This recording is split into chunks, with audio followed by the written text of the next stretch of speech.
Constitution club में हो रही इस बेहद ज़रूरी बहस में, डिबेट में आप सभी का बहुत बहुत स्वागत है। मेरा नाम सौरभ द्विवेदी है। मैं इंडिया टुडे हिंदी मैगजीन का और लल्लन टॉप का संपादक हूं और आज की इस बहस का मॉडरेटर भी। इससे पहले कि ये बहस, जिसका शीर्षक, जिसका टॉपिक है डज गॉड एग्जिस्ट, ये शुरू हो दो विद्वानों के बीच जिनके नाम हैं श्री जावेद अख्तर और श्री मुफ्ती शमाइल नदवी जी, मैं कुछ बुनियादी चीज़ें आप लोगों को बता दूं ताकि ये बहस व्यवस्थित ढंग से चले, वैसे नहीं जैसी बहसों को देखने के हम इन दिनों आदी हो गए हैं। पढ़ी लिखी अकादमिक बहस। इस बहस का प्रारूप कैसा होगा, इसका स्ट्रक्चर कैसा होगा, पहले मैं आपको ये बता देता हूं। सबसे पहले नौजवान विद्वान मुफ्ती शमाइल नदवी जी 10 मिनट अपनी दलीलें आप लोगों के सामने रखेंगे। उसके बाद जावेद अख्तर साहब 10 मिनट अपनी बात रखेंगे। उसके बाद जिसको हम अंग्रेजी में रिबटल कहते हैं, एक जवाबी दौर रहेगा कि आपने जो कहा मैं उससे मुतमईन हूं कि नहीं हूं और हमने जो कहा। इसके बाद बहस का राउंड 2 शुरू होगा। दोनों विद्वानों को फिर से 7-7 मिनट का वक्त मिलेगा और इसके बाद रिबटल राउंड 2 होगा 5-5 मिनट का। इसके बाद एक दूसरे से सवाल जवाब होंगे। इसके लिए हमने लगभग 16 मिनट का वक्त तय किया है। अब ये सवालों की प्रकृति पर निर्भर करता है कि कितने सवाल होंगे, इसीलिए हमने वक्त की पाबंदी रखी है। और इसके बाद आखिरी में 5-5 मिनट का वक्त दोनों विद्वानों को एक बार फिर से दिया जाएगा अपने क्लोजिंग आर्ग्यूमेंट के लिए। और उसके बाद जो इस बहस के लिए सबसे जरूरी चीज है कि आप और हम और इंटरनेट पर देख रहे लाखों करोड़ों लोग, उनके सवाल जवाब होंगे। तो आप लोग जो यहां मौजूद हैं, आपके हम कुछ सवाल लेने की कोशिश करेंगे। 30 मिनट का वक्त हमने उसके लिए तय कर रखा है। इस तरह से ये 2 घंटे की बहस पूरी होगी। 2-3 बुनियादी बातें हैं जिनका हमें ध्यान रखना है। किसी भी किस्म की नारेबाजी में हमें शरीक नहीं होना है। ये हल्ला गुल्ला नहीं है, क्योंकि पूरी दुनिया देख रही है, तो एक नजीर कायम करनी है, एक उदाहरण लोगों के सामने रखना है कि पढ़े लिखे लोग इत्तेफाकी और ना इत्तेफाकी रखते हुए भी, एक दूसरे से सहमति और असहमति रखते हुए भी बात कह सकते हैं। यहाँ पर मेरे जेएनयू के प्रोफेसर बैठे हैं, पुरुषोत्तम अग्रवाल जी, जिन्होंने हमें क्लास में सिखाया है कि सहमति का साहस और असहमति का विवेक, और इसका ठीक उलट भी, ये बड़ा जरूरी है। दूसरी बात, ये किसी एक धर्म के बारे में बहस नहीं है, ये बात सबको स्पष्ट होनी चाहिए। किसी धर्म को महान बताने या किसी धर्म को कमतर बताने की ये बहस नहीं है। तो यदि कोई इस उम्मीद से देख रहा है या यहां आया है, तो मैं आपको आश्वस्त करना चाहता हूं कि आपको नाउम्मीदी हाथ लगेगी। इस बहस में बहुत ज्यादा धार्मिक प्रतीकों के इस्तेमाल को लेकर भी ये दोनों लोग जो अभी आपको गंभीर दिख रहे हैं, भले लोग हैं, कल शाम को चाय पर मिले थे, बहुत हंसी मजाक भी इनके बीच हुआ था और गलबैयां डालते हुए एक तस्वीर भी हुई थी। ये इस बात का प्रमाण है कि इंटरनेट पर जो हल्ला मचा हुआ है उसके मुकाबले ये दोनों लोग बहुत ही अच्छे शांत ढंग से बहस के लिए राजी हो गए हैं। ट्विटर की बातें ट्विटर तक सीमित, एलन मस्क आजकल उसको एक्स कहते हैं। और अब इस बहस की शुरुआत मैं इन विद्वानों का, हालांकि इनको परिचय की जरूरत नहीं, पर हो सकता है, हमें पत्रकारिता में सिखाया जाता है कि नेवर अज्यूम, विज्ञान भी यही कहता है।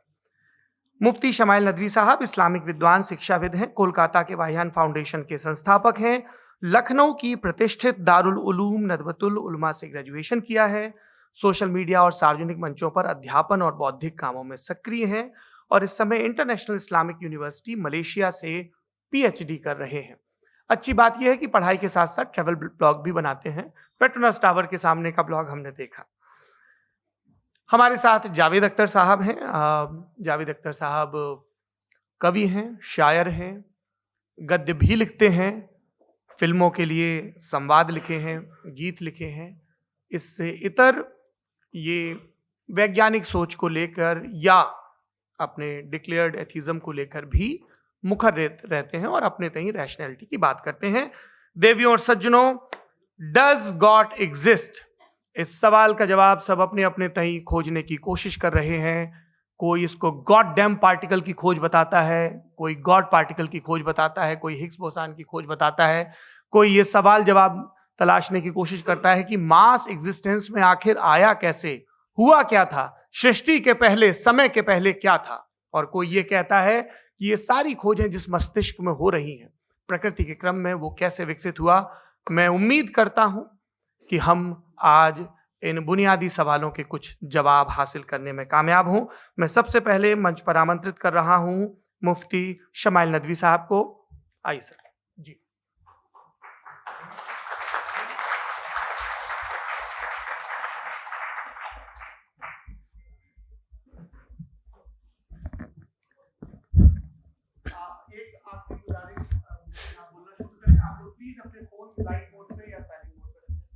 एक बार चेक कर ले, कई बार बेध्यानी हो जाती है।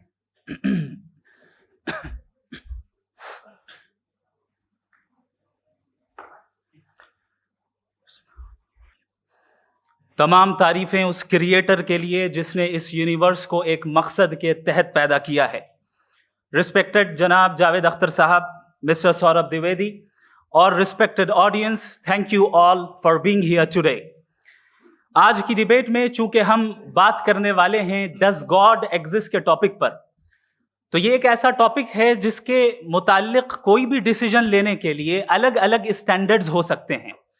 लिहाजा डिबेट के शुरू में ये जरूरी है कि हम ये जान लें कि आज के इस टॉपिक में कौन सा स्टैंडर्ड सही होगा और कौन सा गलत होगा।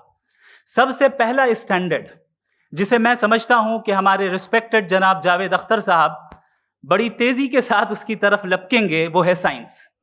जबकि साइंस दर हकीकत खुदा के एग्जिस्टेंस को डायरेक्टली साबित करने या उसके एग्जिस्टेंस को डिनाई करने के लिए स्टैंडर्ड नहीं बन सकती। और उसकी वजह क्या है, ये मैं नहीं कह रहा, ये वो लोग कह रहे हैं जो साइंस के एक्सपर्ट्स हैं। नेशनल एकेडमी ऑफ साइंस कहती है science doesn't have the processes to prove और disprove the existence of God. Why? क्योंकि साइंस का ताल्लुक एम्पेरिकल एविडेंस से है और एम्पेरिकल एविडेंसेस का ताल्लुक हमारे नेचुरल और फिजिकल वर्ल्ड से है, जबकि गॉड नॉन फिजिकल और सुपर नेचुरल रियलिटी है। लिहाजा नॉन फिजिकल रियलिटी को आप उस टूल के साथ नहीं चेक कर सकते जिसका काम फिजिकल रियलिटी को तलाश करना है। लिहाजा आज इस डिबेट में गॉड की एग्जिस्टेंस को साबित करने या उसे डिनाई करने में साइंटिफिक एविडेंस को एक्सेप्ट नहीं किया जाएगा। दूसरा स्टैंडर्ड हो सकता है रेविलेशन, कि रेविलेशन के जरिए हम यह साबित करें कि गॉड एग्जिस्ट करता है या नहीं। लेकिन यह स्टैंडर्ड भी आज इररेलेवेंट है। क्यों? क्योंकि रेविलेशन मेरे नजदीक सोर्स ऑफ नॉलेज है, वैलिड सोर्स ऑफ नॉलेज है, लेकिन हमारे जावेद अख्तर साहब के नजदीक ये वैलिड सोर्स ऑफ नॉलेज नहीं है। लिहाजा आज की डिबेट में मैं एक भी एविडेंस किसी भी मजहबी स्क्रिप्चर से नहीं दूंगा ताकि जावेद अख्तर साहब के लिए वो अनएक्सेप्टेबल ना हो। तीसरा जो मेयार हो सकता है वो है ऑब्जर्वेशन, कि भाई कोई कहे कि हमें खुदा दिखाओ, अगर है तो दिखाओ, या ये कि खुदा के एग्जिस्टेंस पर एम्पेरिकल एविडेंस दो, तो ये है दर हकीकत गलत टूल का इस्तेमाल करना। ये ऐसा ही है कि जावेद साहब मुझसे ये मुतालबा करें कि मुफ्ती साहब आप मेटल डिटेक्टर के जरिए प्लास्टिक डिटेक्ट करके दिखाएं। अब चूंकि प्लास्टिक डिटेक्ट नहीं हो पा रही है लिहाजा plastic does not exist. No, you are using the wrong tool. इस टूल से प्लास्टिक को डिटेक्ट नहीं किया जाता। लिहाजा मैं समझता हूं कि गॉड के एग्जिस्टेंस पर एम्पेरिकल एविडेंस का मुतालबा करना एक बचकाना मुतालबा है और हमारे रिस्पेक्टेड जनाब जावेद अख्तर साहब इस स्टेज से अब बहुत आगे निकल चुके हैं। अब बचता है एक ही स्टैंडर्ड, और वो स्टैंडर्ड है अक्ल, लॉजिक, रीजनिंग। और यही वो स्टैंडर्ड है जिसके तहत गॉड की एग्जिस्टेंस को साबित किया जाएगा या गॉड की एग्जिस्टेंस को डिनाई किया जाएगा। लेकिन चूंकि ये बहुत इंपॉर्टेंट और सेंसिटिव टॉपिक है, इसलिए लॉजिकल आर्ग्यूमेंट भी ऐसा होना चाहिए जो डेफिनेटिव हो, इनडेफिनेटिव ना हो, जो 2 और 2 4 की तरह बिल्कुल वाजे हो, जिसे लॉजिकली रिजेक्ट करना पॉसिबल नहीं हो। फॉर एग्जाम्पल हम कहें हमारे रिस्पेक्टेड मिस्टर सौरभ साहब, ये एक इंसान है और तमाम इंसान कॉन्शियस बीइंग है। लिहाजा नतीजा क्या निकला? हमारे सौरभ साहब भी कॉन्शियस बीइंग है। क्या ये इंडेफिनेट आर्ग्यूमेंट है या डेफिनेट आर्ग्यूमेंट है? ये डेफिनेट आर्ग्यूमेंट है। ये 2 और 2 की तरह वाजे है, इसमें किसी तरह जो है लॉजिकली इसको रिजेक्ट नहीं किया जा सकता। तो अगर आज हमारे जावेद अख्तर साहब ऐसी कोई अकली दलील और लॉजिकल एविडेंस दें खुदा के ना होने पर जो डेफिनेट भी हो, तो मैं ये ऐलान करता हूं कि यकीनन मैं उस एविडेंस को कबूल करूंगा और उस पर गौर करूंगा। लेकिन साथ में यह भी ऐलान कर देता हूं प्रेडिक्शन के तौर पर कि ऐसा कोई डेफिनेट आर्ग्यूमेंट कोई नहीं पेश कर सकता। दलील हम देंगे और डेफिनेटिव दलील देंगे, लॉजिकल दलील देंगे, ऐसी दलील देंगे जो एंटायर एथिस्टिक वर्ल्ड उसे रेफ्यूट नहीं कर सकती। चलें अब हम एक एग्जाम्पल सोचते हैं, एक सिनेरियो, सिंपल सिनेरियो, तमाम ऑडियंस से गुजारिश है, हम और आप एक आइसोलेटेड आइलैंड पर हैं, ऐसा आइलैंड जहां पे हमसे पहले कोई कभी नहीं गया। चलते चलते आपके सामने अचानक आपने देखा एक पिंक कलर की बॉल पड़ी हुई है। सबसे पहला सवाल आपके जहन में क्या आएगा कि ये बॉल यहां क्यों आई, कैसे आई, ये पिंक कलर की ही क्यों है, कोई और कलर भी हो सकता था, ये इसी शेप में क्यों है, कोई और शेप भी हो सकता था। नेचुरली आप इस तरफ पहुंचेंगे कि कोई ना कोई है जिसने इन स्पेसिफिक प्रॉपर्टीज के साथ इस बॉल को बनाया है और यहां पे रखा है। चूंकि आप जानते हैं कि ये जो बॉल है इसका एग्जिस्ट करना जरूरी नहीं है, ये एग्जिस्ट कर भी सकती थी, नहीं भी कर सकती थी, और एग्जिस्ट करना ही था तो किसी और फॉर्म में करती, किसी और कलर में करती। अब आप इस बॉल को एक्सपैंड करते चले जाएं, एक्सपैंड करते चले जाएं, एक्सपैंड करते चले जाएं, यहां तक कि ये बॉल यूनिवर्स के साइज की हो जाए। बताइए कि क्या साइज के बढ़ जाने से सवाल बदल जाएगा? हरगिज नहीं बदलेगा। अभी भी सवाल रहेगा, ये यूनिवर्स कहां से आया, इन स्पेसिफिक प्रॉपर्टीज के साथ कहां से आया, क्यों आया, किसने बनाया, ये सवाल उस वक्त भी वैलिड रहेगा। लेकिन ये सवाल अगर हम जनाब जावेद अख्तर साहब से करें तो चूंकि इनका वर्ल्ड व्यू एथिस्टिक है, और सिर्फ इनका नहीं, मतलब जितने भी एथिस्ट हैं और एथिस्टिक वर्ल्ड व्यू को रखने वाले से अगर आप ये सवाल करें कि ये यूनिवर्स कहां से आया, तो इनका जवाब या तो आर्ग्यूमेंट फ्रॉम इग्नोरेंस होगा या डॉगमेटिक होगा। या तो ये कहेंगे कि मुझे नहीं पता कि ये कहां से आया, लिहाजा गॉड डज नॉट एग्जिस्ट, ये आर्ग्यूमेंट फ्रॉम इग्नोरेंस है। या ये कहेंगे कि ये यूनिवर्स खुद ब खुद बन गया, इसका मतलब ये है कि उस बॉल को भी खुद ब खुद बन जाना चाहिए।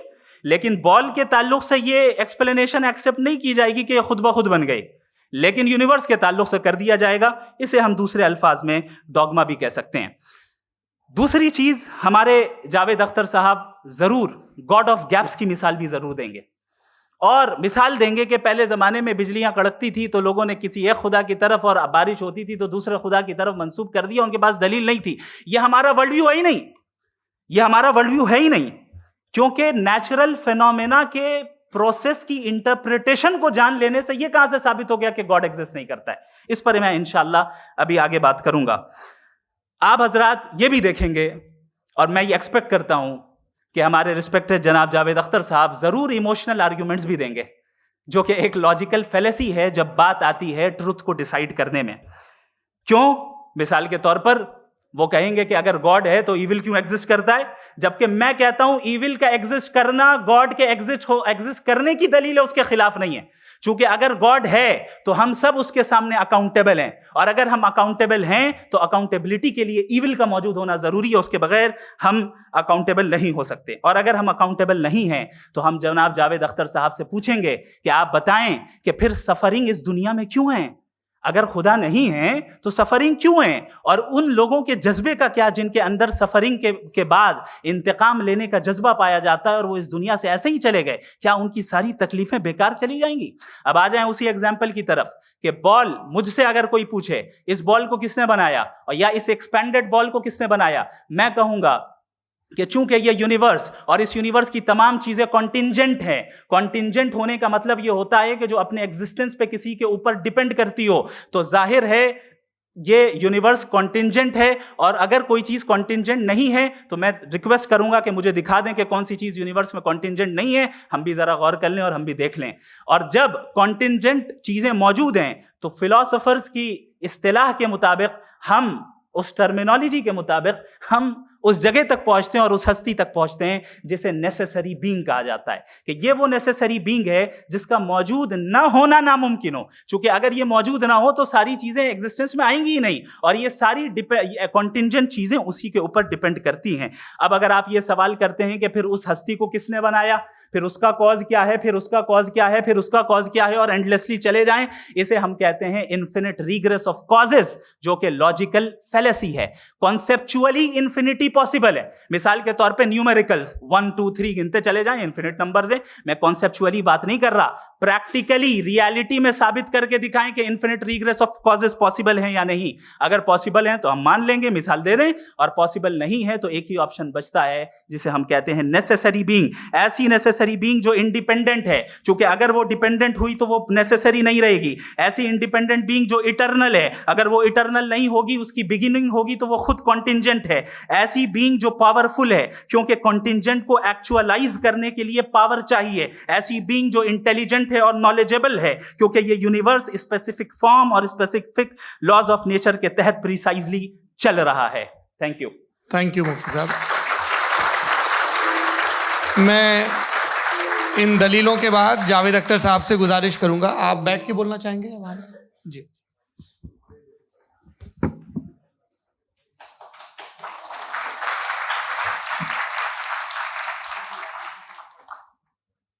पहले तो मैं मुफ्ती साहब को एक अच्छी खबर देना चाहूँगा कि मेरी नॉलेज साइंस के बारे में बड़ी मामूली है, तो आप फिक्र ना करें उसकी, लेकिन कुछ कॉमन सेंस है मुझ में। देखिए, ये खुदा का तस्वुर कोई नया तस्वुर नहीं है, ये सदियों से रहा है। ये कुछ रिलीजन 3000 साल पुराने होंगे, 4000 साल पुराने होंगे, लेकिन इंसान कोई 10,000 12,000 साल से एग्जिस्ट करता है होमोसेपियन की शक्ल में, और हमेशा कुछ ना कुछ मजहब रहे। ये मजहब जाहिलों के नहीं थे, ये मजहब एक ऐसी ग्रीक सोसाइटी के थे जहाँ बड़े बड़े फिलोसफर पैदा हुए। ये मजहब इजिप्शियंस के थे जिन्होंने पिरामिड्स बनाए थे। ये रोमन्स के थे कि जिनका आर्किटेक्चर और सेनेट यानी पहली बुनियाद डेमोक्रेसी की, लिमिटेड थी मगर डेमोक्रेसी थी, ये उन लोगों ने किए थे। तो इनका जो जुपिटर था, रा था, ज़्यूस था, उन्हें उस पर इतना ही एतमाद था जितना आज किसी मजहबी आदमी को अपने खुदा पे होगा। क्रिश्चियनिटी आने से पहले यूरोप में एक मजहब था, जर्मेनिक रिलीजन। उसका एक खुदा था, उसकी एक बीवी थी, उसके 2 बेटे थे, एक बेटी थी। फिर जर्मनी में जब यूरोप में क्रिश्चियनिटी आई तो वो खुदा, उसकी बीवी और पूरे ख़ानदान चला गया। तो हमने, अगर हम हिस्ट्री देखें तो खुदा जो है वो ज़्यादातर फ़ानी है, वो हमेशा रहे नहीं। और वो जो लोग इन्हें मानते थे उनको आप कहें वो तो जाहिल थे, उन्हें तो कुछ पता ही नहीं था, ऐसा नहीं है।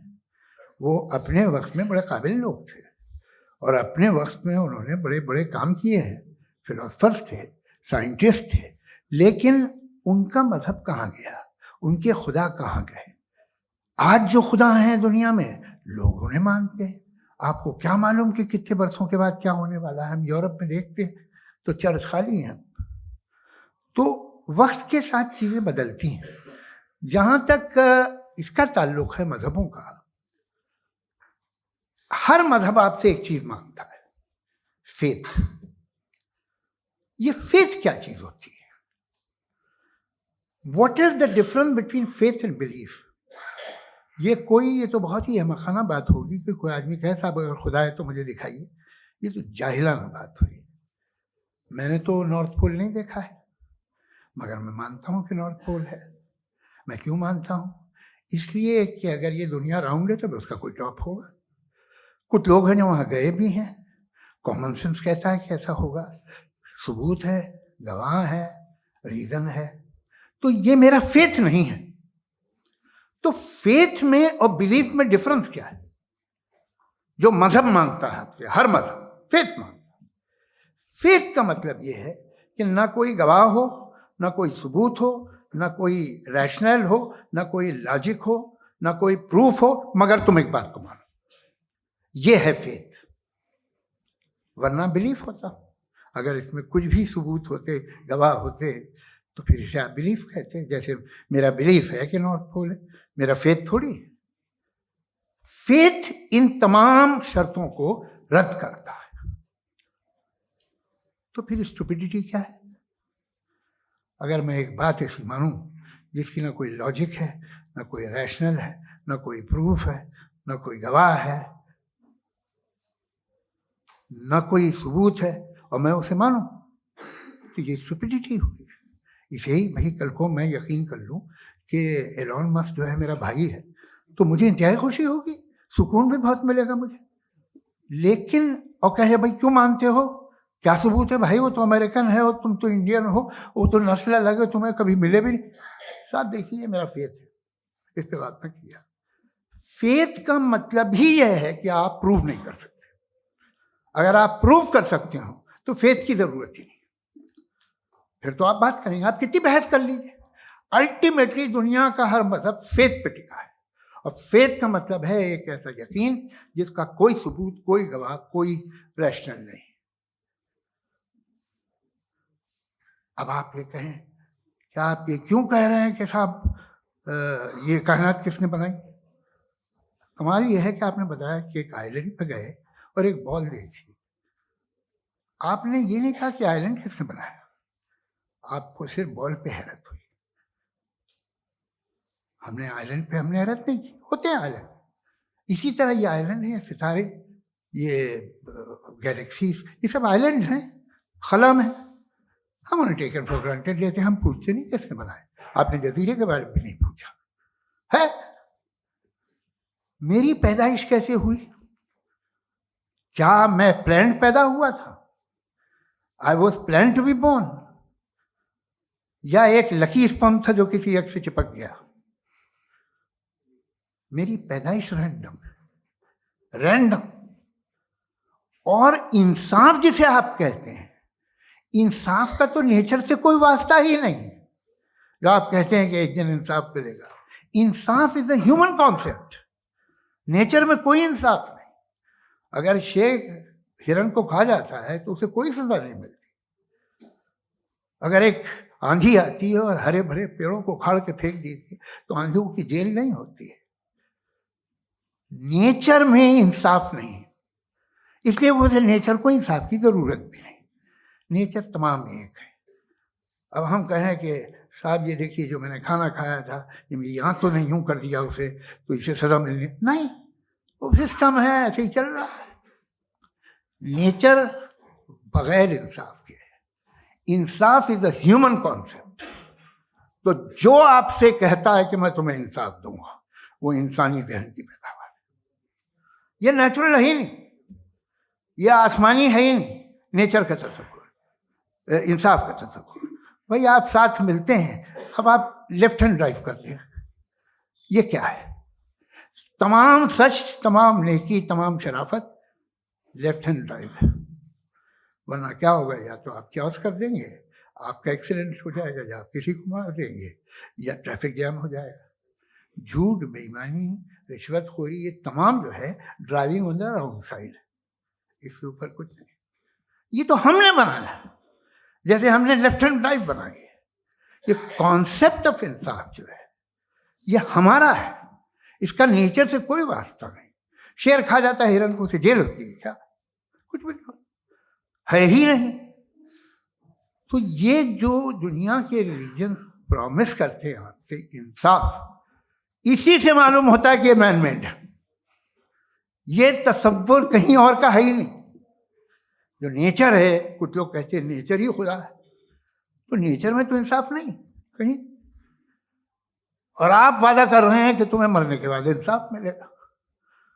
मुझे अगर मिलेगा तो मैं बहुत खुश होऊंगा, लेकिन मैं यकीन नहीं कर पाता हूं, इसलिए कि मैं फेथ नहीं पैदा कर सकता। The very fact that religion demand faith, इसका मतलब है कि उनके पास जस्टिफिकेशन नहीं है। अच्छा साहब, फिर रिलीजन अगर मॉडरेशन में है, कोई सा भी नहीं, वो आप में कुछ खूबियां भी पैदा करता होगा, देखिए उससे ये फायदा है, वो फायदा है। अल्कोहल जो है वो ज़्यादातर दवाओं में यूज़ होती है। और एक सर्वे किया गया था अमेरिका में कि लॉन्जेटिविटी किन लोगों की है, तो एक तरफ वो लोग थे जो शराब पीते ही नहीं थे और एक तरफ वो थे जो एक बोतल शराब रोज पीते थे। सबसे ज़्यादा लंबी उम्र होती है जो 2 पैक नाप के शराब पीते हैं और खाना खाते हैं। मगर हम शराब को बुरा समझते हैं, मैं भी बुरा समझता हूँ। क्यों? ऐसा होता नहीं। कुछ चीज़ों में आदत होती है कि वो बढ़ती है। आज तक में एक आदमी दूध पीता है, आप 10 साल बाद भी मिलेंगे तो एक ही गिलास पीता होगा। ऐसा नहीं होता, सुबह से दूध पीता रहता है। मिल्कोहलिक मैंने नहीं देखे, अल्कोहलिक होते हैं। ये टेंडेंसी है मजहब की कि वो बढ़ता है, जैसे कैंसर बढ़ता है, जैसे शराब बढ़ती है। कुछ लोग होंगे जो उसे सही तरह से यूज करते। मुझे यकीन है कि हमारे मुफ्ती साहब भी उनमें से एक, इनसे बहुत खुशी हुई मुझे इनसे मिलकर। लेकिन कितने लोग हैं कि आज आप देखते हैं दुनिया में जो तबाहियां हैं, इनमें कितना हाथ है उन लोगों का जो बिलीवर कहते था मजहब ये नहीं कहता, ना कहता होगा, मगर जब ये मजहब पीते हैं तो ऐसे बिहेव करते हैं। थोड़ा सा अगर हो तो शायद बहुत अच्छी बात, लेकिन शराब थोड़ी सी नहीं रहती, उसमें टेंडेंसी है पहले। थोड़ा सा अगर 2-3 कैंसर के सेल हो ना बॉडी में तो आदमी सिम रहेगा, लेकिन वो 2-3 सेल नहीं रहते, वो मल्टीप्लाई होते हैं। जावेद साहब टाइम पूरा हो गया। टाइम हो गया तो बस बात खत्म हो गई। अच्छा, मुझे कुछ और कहने को था भी नहीं। जी, मैं पहले जवाबी दौर के लिए इनवाइट कर रहा हूँ मुफ्ती साहब को। Your rebuttal round 1, you have 7 minutes.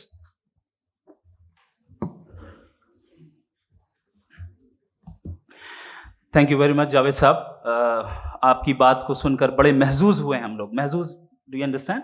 We enjoyed. Okay, अब थोड़ा सा लॉजिकली उसको हम लोग देखते हैं। दरअसल हम लोगों ने कल गुजारिश की थी मुफ्ती साहब से भी, जावेद साहब से भी, कि हिंदुस्तानी ज़बान आम फहम सबको समझ में आ जाए और जहाँ कहीं आप मुश्किल शब्द इस्तेमाल करें वहाँ बताते भी चलें। Thank you. तो सबसे पहले हमारे रिस्पेक्टेड जावेद साहब ने हवाला दिया कि खुदा फ़ानी है। कितने मजहब आगे चले गए, किसी ने जुपिटर को खुदा माना, किसी ने किसी को माना। मैं कहता हूँ जिसने कॉन्टिंजेंट चीज़ को खुदा माना, गलत माना, वो खुदा ही नहीं, वो खुदा ही नहीं है।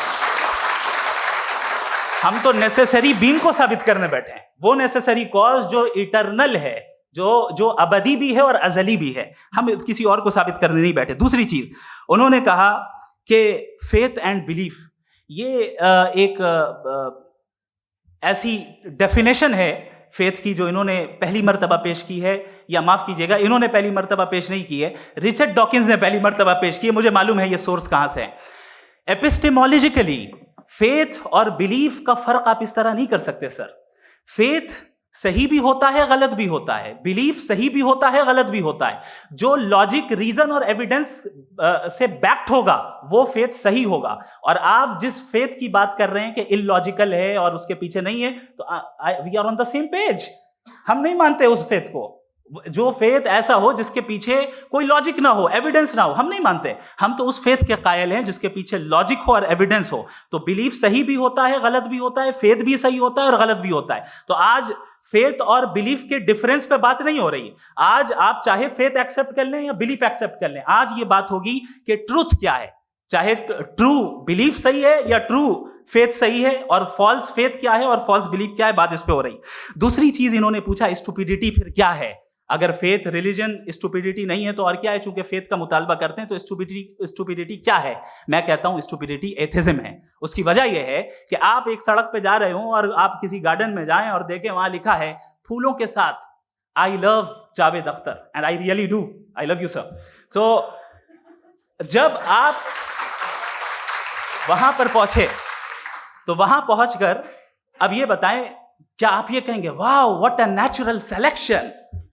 ये क्या नेचुरल सिलेक्शन है? नहीं, ये प्रिसाइजली डिजाइंड है, इसके पीछे डिजाइनर है।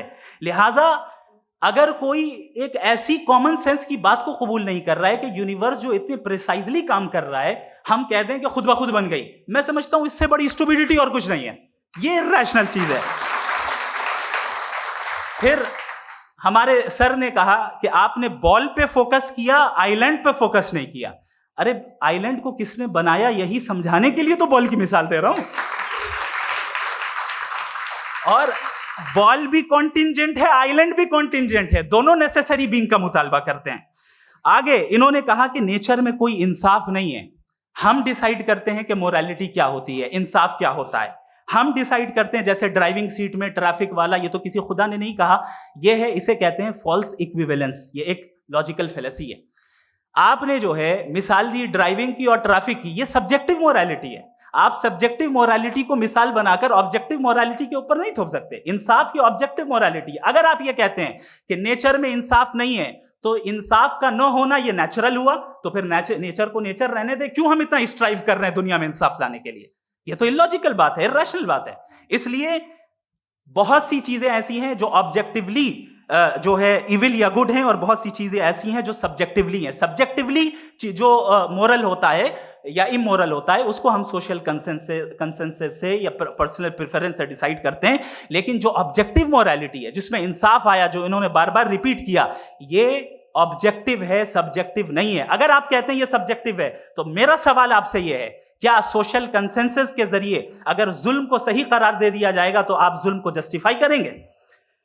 दूसरी चीज इन्होंने ये कहा कि 2 पैक शराब पी लें तो वो उतने पे नहीं रहता, बढ़ जाता है। यही मामला मजहब के साथ है, 2 पैक आप पी लें बढ़ेगा। तो ये एक ऐसी मिसाल है, इसको कहीं भी फिट कर लें कि आप एथिज्म पे जब फिट करें, जब आप 2 पैक एथिज्म का लेंगे ना, तो वो बढ़ बढ़ के नॉर्थ कोरिया बनेगा। Thank you.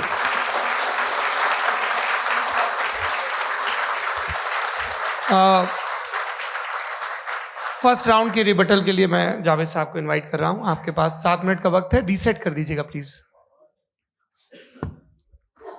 मुझे इस बात की खुशी है कि मुफ्ती साहब ने भी मान लिया कि नेचर में कोई इंसाफ नहीं है। तो कोई भी चीज़ जो इंसान ने नहीं बनाई है उसमें इंसाफ नहीं होता है। एक बात मैं आपसे अर्ज करूँ, जरा पता लगा लीजिएगा, ये जो आप बाग में जाते हैं बेहद खूबसूरत फूल देखते हैं ना, इनमें से कोई नेचुरल नहीं है। ये सारे फूल क्रॉस करके बनाए गए हैं। जो जंगल में फूल होते हैं नहायत मामूली होते हैं, ये फूल इंसानों ने बनाए हैं। जो आप बाग में देख के वाह वाह कहते हैं, ये इंसानों के बनाए हुए हैं। डिफरेंट फूलों को क्रॉस करके, डेवलप करके, फिर क्रॉस करके इस तरह से बनाए गए। नेचुरल फ्लावर नहीं। किसी जंगल वीरान में जाके आप गुलाब के फूल नहीं देखेंगे, ये सब बनाए हुए इंसान ने। बहुत से काम इंसान ने किए हैं। बाकी है कि आपने मेरी एक बात का जवाब नहीं दिया, जिससे मुझे शिकायत है कि फेथ क्या है और आप फेथ मांगते क्यों हैं मुझसे? आप तो लॉजिकल हैं, आपके पास तो सारे रैशनल्स हैं, आपके पास सारे सबूत हैं, तो आपको फेथ की डिमांड क्यों करते हैं कि भाई तुम सरेंडर कर दो और सवाल मत करो? कोई मजहब सारे सवाल करने की इजाजत नहीं देता है और मना करता है कि ज्यादा सवाल ना करो, बह जाओगे तुम। आप क्यों रोकते हैं? हकीकत यह है कि इंसानी तारीख क्या है। इंसानी तारीख ये है कि दुनिया में 2 तरह के लोग हुए। एक वो जिन्होंने अपनी लाइल्मी की परस्तिश की है, दूसरे वो जिन्होंने अपनी इग्नोरेंस या लाइल्मी से झगड़ा किया है और मालूम किया है कि क्या है। ये जो आप कह रहे हैं, आज आप हैरान हैं कि भाई ये यूनिवर्स कैसे बनी। लोग हैरान थे कि सूरज डूबता है तो इधर से कैसे निकलता है। और आप एक कदम जाके हमेशा का मानने को तैयार है, एक कदम पीछे ही मान जाइए। भाई आप इसके बाद जाते हो, कहते सवाल ना करना कि ये कहाँ से आया, ये पावर तो हमेशा से हमेशा रहेगी। तो आप यूनिवर्स के बारे में मानने में क्या तकलीफ है? एक कदम पहले रुक जाइए। ये हमेशा से थी या नहीं थी, हमें मालूम नहीं है। और ये कहना कि हमें मालूम नहीं है, कमाल ये है कि दुनिया के सारे मजहब सब जानते हैं ये दुनिया कैसे बनी थी, कैसे मिटेगी, मरने के बाद क्या होगा, इनको सब इल्म है। इनको किसी को डायनासोर होते थे पहले ये नहीं पता था, किसी को नहीं पता। किसी भी दुनिया की मजहबी किताब में डायनासोर का जिक्र नहीं है। लेकिन बाकी सब बातें, how to make universe in 4 easy lessons and बाकी सब पता है। जिसको सब पता है वो गड़बड़ है। हम में ये इंकिसार, ये ह्यूमिलिटी होनी चाहिए कि हम ये कहें कि हमें ये बहुत सारी बातें नहीं मालूम, लेकिन हम उनकी परस्तिश ना करें, अपनी लाइल्मी को की परस्तिश ना करें, हम उसे पता लगाने की कोशिश करें। जिस दुनिया में आप बैठे हैं सर, ये हॉल जो है, ये इलेक्ट्रिसिटी जो है, ये माइक जो है, जिस हवाई जहाज से आप आए थे, वो जिस कार से आप यहाँ आए हैं, ये सब उन लोगों की बनाई हुई है जिन्होंने सवाल किए थे। ये दुनिया जिसमें आप आज आराम से हैं, ये उन लोगों की बनाई है कि जिन्होंने सवाल किए थे, और हर स्टेज पे इन सवालों को मकरूह कहा गया था, गलत कहा गया था। आप जरा तारीख पढ़िए, एक बड़ी दिलचस्प किताब है बर्ट्रैंड रसेल की, जिसमें उसने रिलीजन एंड साइंस कि कब से रिलीजन जो है साइंस के अगेंस्ट है, और हद तो यह है कि भाप के इंजन के खिलाफ थे, स्टीम इंजन के भी खिलाफ थे, और फतवे हुए उन पे, वेटिकन ने दिए। तो ये हमेशा, अभी जैसे ही ये राइट विंगर आते हैं अमेरिका में पावर में, तो वो जो अपना ये क्या बोलते हैं उसे, सीड क्या बोलते हैं, सीड क्या जो, हाँ नहीं सीड जो होते हैं जैसे जी, नहीं भाई, वो जो ह्यूमन बॉडी के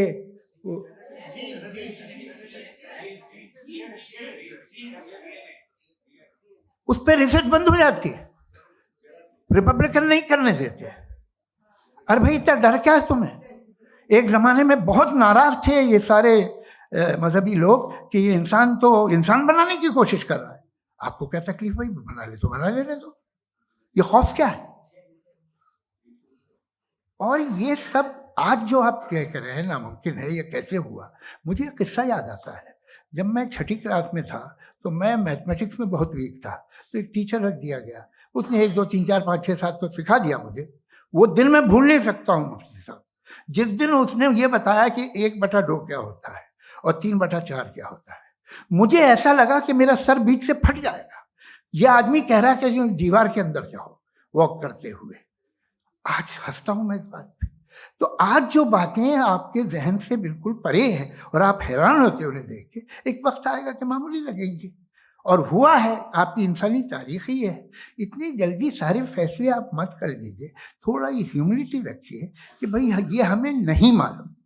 ये कहने में क्या आ रहा है? ये यूनिवर्स कहाँ तक फैली, ये कब से है और कब तक रहेगी, हमें नहीं मालूम। आपने फैसला कर लिया कब बनी। ये आपके हिसाब से कोई 14 बिलियन ईयर बनी जो समझा जाता है। उससे पहले हजारों करोड़ों अरबों साल तक खुदा बैठा क्या कर रहा था? खामोश बैठा था, ऐसी जमाइयाँ ले रहा था। फिर उसे आइडिया है, यार एक काम करते, वक्त अच्छा गुजर जाएगा, यूनिवर्स बना दे। सोचिए, वो तो हमेशा से है ना, मगर यूनिवर्स हमेशा से नहीं है, ये तो बनाई गई है। और उससे पहले क्या था, इनका क्या काम था? कैसी बात है, ये बड़ा आसान है। जो बात हमें आज धीरे धीरे पता चली है, बरसों 2000 और 2500 साल पहले आपको किसी ने बता दिया कि क्या था, आप मान गए, और तब से वही मान रहे हैं जो 2500 साल पहले कहा गया था। सब कुछ बदल गया है, सॉल्व हो रही हैं चीजें। अभी साइंस बिल्कुल दावा नहीं करती, या कोई फिलोसफर ये दावा नहीं करता कि हमें सब मालूम, बल्कि वो कहता है कि हमें जितना मालूम होता है उससे ये मालूम होता है कि हमें कितना कम मालूम। तो हम अपनी जहालत से लड़े, उसकी परस्तिश न करें। जी, time. Thank you so much. मैं तर्कों की श्रृंखला में राउंड 2 के लिए मुफ्ती साहब को आमंत्रित कर रहा हूं। आपके पास एक बार फिर से 7 मिनट का वक्त है। शुक्रिया। जनाब जावेद अख्तर साहब कई मर्तबा दोहरा रहे हैं कि फेथ का मतलब बताइए, फेथ का मतलब बताइए। मैंने बता दिया, फेथ सही भी होता है, गलत भी होता है। और आज हम फेथ पे बात नहीं कर रहे, हम ट्रूथ और डज गॉड एग्जिस्ट पे बात कर रहे हैं। क्या डज गॉड एग्जिस्ट, ये ट्रूथ यानी गॉड है या नहीं है, इसमें से दोनों ट्रूथ क्या है। अब आप उसे फेथ कह लें, बिलीफ कह लें, नॉट माई बिजनेस। उसके बाद आपने कहा कि भाई सवाल करने से मजहब रोकता है।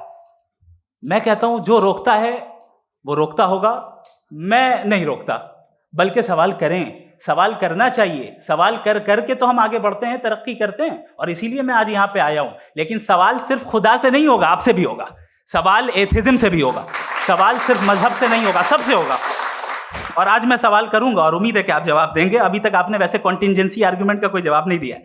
चलें, आपने कहा यूनिवर्स के बारे में इटर्नल क्यों नहीं बोल देते। ये चूंकि लॉजिकली पॉसिबल ही नहीं है कि यूनिवर्स इटर्नल हो। यूनिवर्स एक कॉन्टिंजेंट चीज है जो टाइम एंड स्पेस के पाबंद है, टाइम एंड स्पेस से बाउंड है। जो टाइम एंड स्पेस से बाउंड होगा वो कॉन्टिंजेंट होगा, जो कॉन्टिंजेंट होगा वो उसकी बिगिनिंग हुई होगी, जिसकी बिगिनिंग हुई होगी वो इटर्नल नहीं हो सकता। ये तो कॉमन सी बात है। आपने कहा कि किसी मजहबी किताब में डायनासोर का जिक्र नहीं है। अफसोस कि आज तक किसी मैथमेटिक्स के किताब में मुझे डायनासोर का जिक्र नहीं मिला। तो इसका मतलब मैथमेटिक्स की किताब बेकार है? नहीं, उसका वो टॉपिक नहीं है। रेवलेशन का और मजहबी किताबों का टॉपिक ये नहीं है कि आपको आके बताए साइकिल कैसे बनाते हैं, या आकर ये बताएं कि जो है डायनासोर कब था। वो तो मोरालिटी सिखाने आया है, गॉड के बारे में बताने आया, नॉन फिजिकल रियलिटी की हकीकत को सिखाने के लिए आया। रिलीजियन साइंस को रोकता है? नहीं रोकता। अगर रोकता है तो गलत करता है। रिलीजियन साइंटिज्म को रोकता है, जिसमें हमारे जावेद साहब मुब्तला हैं। साइंस और साइंटिज्म में फर्क है। साइंटिज्म यह है कि आप समझें कि साइंस और साइंटिफिक मेथोडोलॉजी ये नॉलेज को हासिल करने का वाहिद सोर्स ऑफ नॉलेज है। यह है साइंटिज्म। हम इसे रिजेक्ट करते हैं। हम साइंस को तो तरक्की करते हैं। भाई आप हमारी पूरी तारीख कर लें, पढ़ लें तो आपको पता चल जाएगा। बहरहाल ये अलग टॉपिक है। उसके बाद इन्होंने एक लफ्ज कहा, वेटिकन ने फतवा दिया। वेटिकन का फतवे से कोई ताल्लुक नहीं है, दोनों कॉन्ट्राडिक्टरी अल्फाज हैं। उसके बाद उन्होंने कहा कि भाई हमें नहीं मालूम। अगर नहीं मालूम तो क्लियरली कह देना कि नहीं मालूम है, इसमें क्या हर्ज है। तो वही तो मैं कह रहा हूं ना कि आप कह दें कि नहीं मालूम, लेकिन क्लेम क्यों कर रहे हैं कि गॉड एग्जिस्ट नहीं कर रहा है। आप कह दें नहीं मालूम है, हो सकता है हो सकता ना हो, लेकिन आप क्लेम कर रहे हैं। The moment you say God does not exist, this is a claim, and now the burden of proof is upon you too, जैसे हमारे ऊपर है। और क्यों है मैं बताता हूं, क्यों है ये भी मैं बताता हूं। फिलोसॉफिकली जो क्लेम होता है ना, सिर्फ ये नहीं होता कि इंसान कहे पॉजिटिव क्लेम करे और नेगेटिव क्लेम करे तो बर्डन ऑफ प्रूफ नहीं है। आप मिसाल के तौर पे मैं कहूं कि फुला उस कमरे में कोई नहीं है, मैंने एक नॉलेज का क्लेम किया है। उस कमरे में कोई नहीं है, मैंने एक नॉलेज का क्लेम किया। या तो मैं कहूं मुझे नहीं पता, हो भी सकता है नहीं भी हो सकता है, this is not a claim. लेकिन जब मैं कह रहा हूं कि वहां कोई नहीं है, या मैं कह रहा हूं वहां कोई है, दोनों क्लेम है और दोनों के ऊपर बर्डन ऑफ प्रूफ है। हमारे ऊपर भी बर्डन ऑफ प्रूफ है। मैंने कंटिंजेंसी आर्ग्यूमेंट दिया, इसे तोड़कर दिखाइए।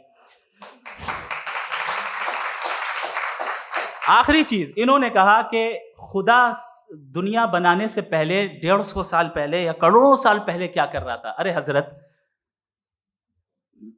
चलें बहरहाल मैं जवाब दे देता हूं।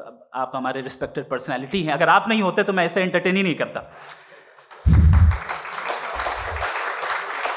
टाइम ये 100 साल पहले या 100 साल बाद, पहले बाद में अभी, ये वो अल्फाज हैं जिनका ताल्लुक टाइम से है। टाइम शुरू ही हुआ है यूनिवर्स की बिगिनिंग के बाद, तो उसके पहले खुदा क्या कर रहा था, सवाल इलॉजिकल है, ये फेलेसी है। यानी आप ये कह रहे हैं कि यूनिवर्स के बनने से पहले खुदा क्या कर रहा था। टाइम के बनने से पहले, पहले का ताल्लुक टाइम से, टाइम उस वक्त था ही नहीं, तो ये सवाल ही इनवैलिड है खुदा के ताल्लुक से।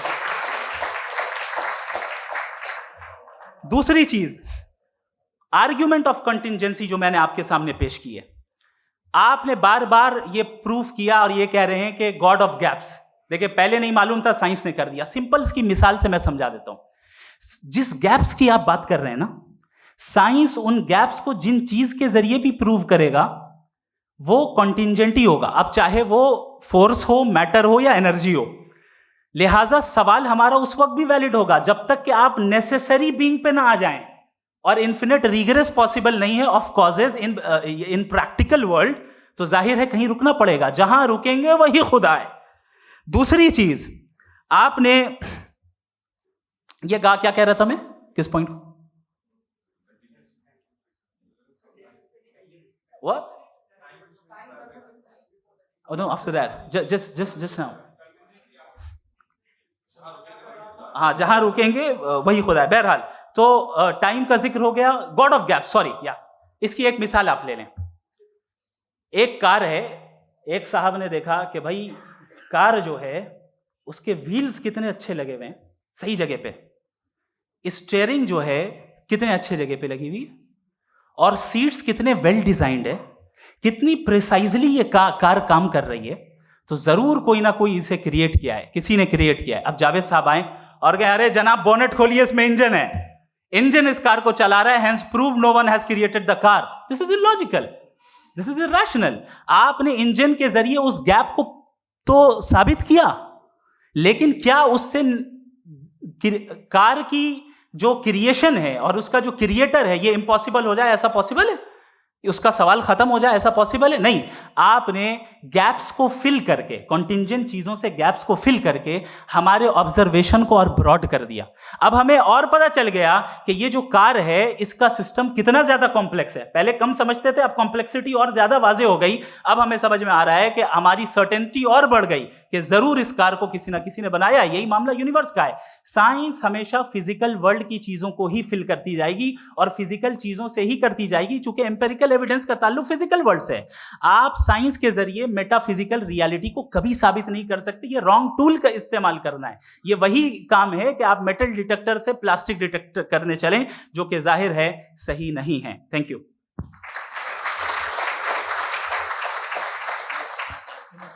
जी, ये आर्ग्यूमेंट का राउंड 2 है। हाँ। 7 मिनट है।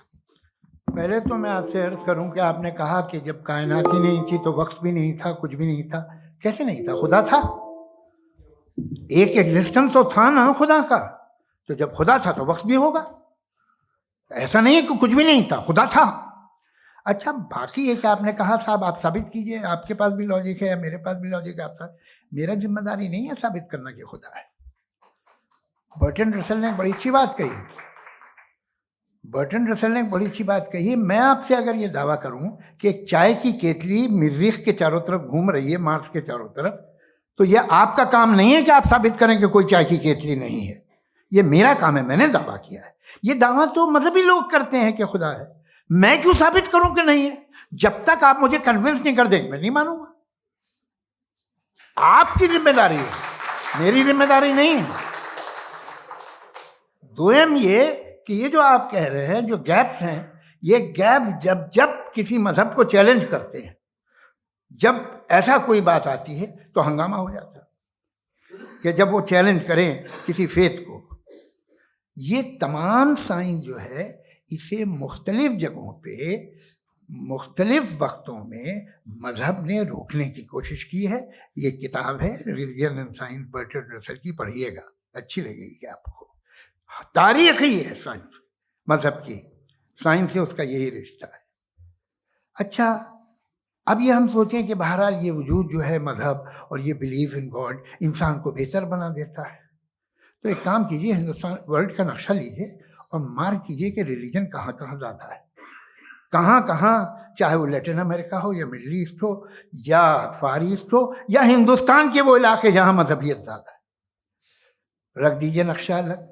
अब दूसरा नक्शा कि कहाँ कहाँ नाइंसाफ़ी, रिप्रेशन, औरतों के हुकूक की पामाली, जुल्म, डिक्टेटरशिप कहाँ है। नक्शा एक ही होगा। तो आप मुझे बताएं कि जो इसका तरकीब इस्तेमाल क्या है। खुदा का तरकीब इस्तेमाल तो बताइए। आप छोटी सी दवा सड़क पे बेचते हैं, उसकी भी तरकीब इस्तेमाल बताते हैं। इसके इस्तेमाल से तो फायदा नहीं हुआ किसी को। जो सारे के सारे खराब मुल्क हैं, खराब समाज है, वो सारे जुल्म खुदा के नाम पे करते हैं। वो गलत करते हैं, सही करते हैं, मुझे क्या लेना देना उससे। इस्तेमाल से मालूम होता ना। एक विस्की की बोतल कभी शायद देखी हो आपने, लाल रंग की होती है, उस पर रोशनी वोशनी पड़ी, इंतहाई खूबसूरत लगती है। क्या बिगाड़ रही है किसी का? उसका इस्तेमाल गलत है, इसलिए आप उसे नापसंद करते हैं। इसका इस्तेमाल गलत है। इस तसव्वुर का इस्तेमाल ही गलत है और हमेशा से गलत हुआ है। आप देख लीजिए, इंसानी तारीख देख लीजिए, आज देख लीजिए, हिंदुस्तान देखिए, दुनिया देख लीजिए, क्या हो रहा है।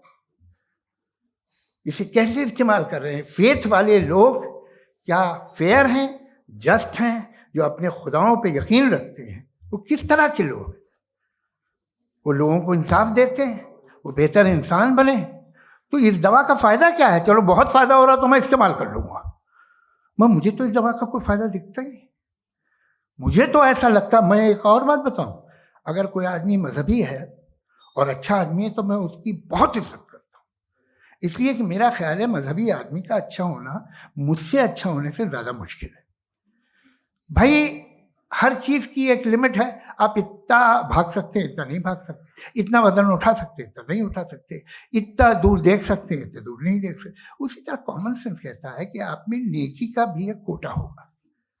अब आप अगर सुबह जाते हैं अपनी इबादत गाह और इबादत करते हैं, तो बाहर निकलते हैं तो आप तो यही महसूस करते हैं कि आपने एक बहुत अच्छा काम किया, आपकी नेकी का एक बहुत बड़ा कोटा खर्च हो गया जिससे किसी का कोई फायदा नहीं। मैं तो नहीं जाता हूँ तो मुझे तो किसी को खाना खिलाना पड़ेगा, किसी बेवा की मदद करनी पड़ेगी। मैं अपना कोटा कैसे कंज्यूम करूं? आप अपना कोटा, सारे मजहबी लोग इंतहाई यूजलेस कामों में यूज करते हैं। उसके बाद भी अगर आप में बच्ची है थोड़ी सी शराफत, तो भाई वाह क्या बात।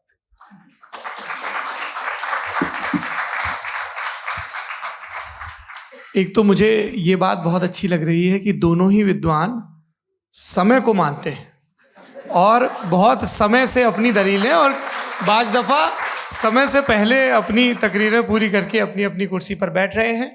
ये इस आर्ग्यूमेंट का राउंड 2 पूरा हुआ।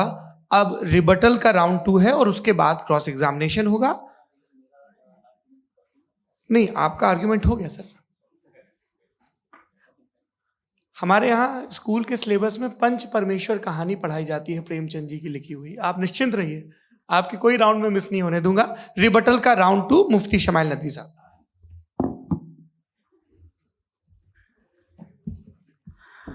असल में जो हकीकी प्रॉब्लम है, असल प्रॉब्लम है, वो ये है कि जावेद साहब के पास कॉन्सेप्ट ऑफ गॉड क्लियर नहीं है।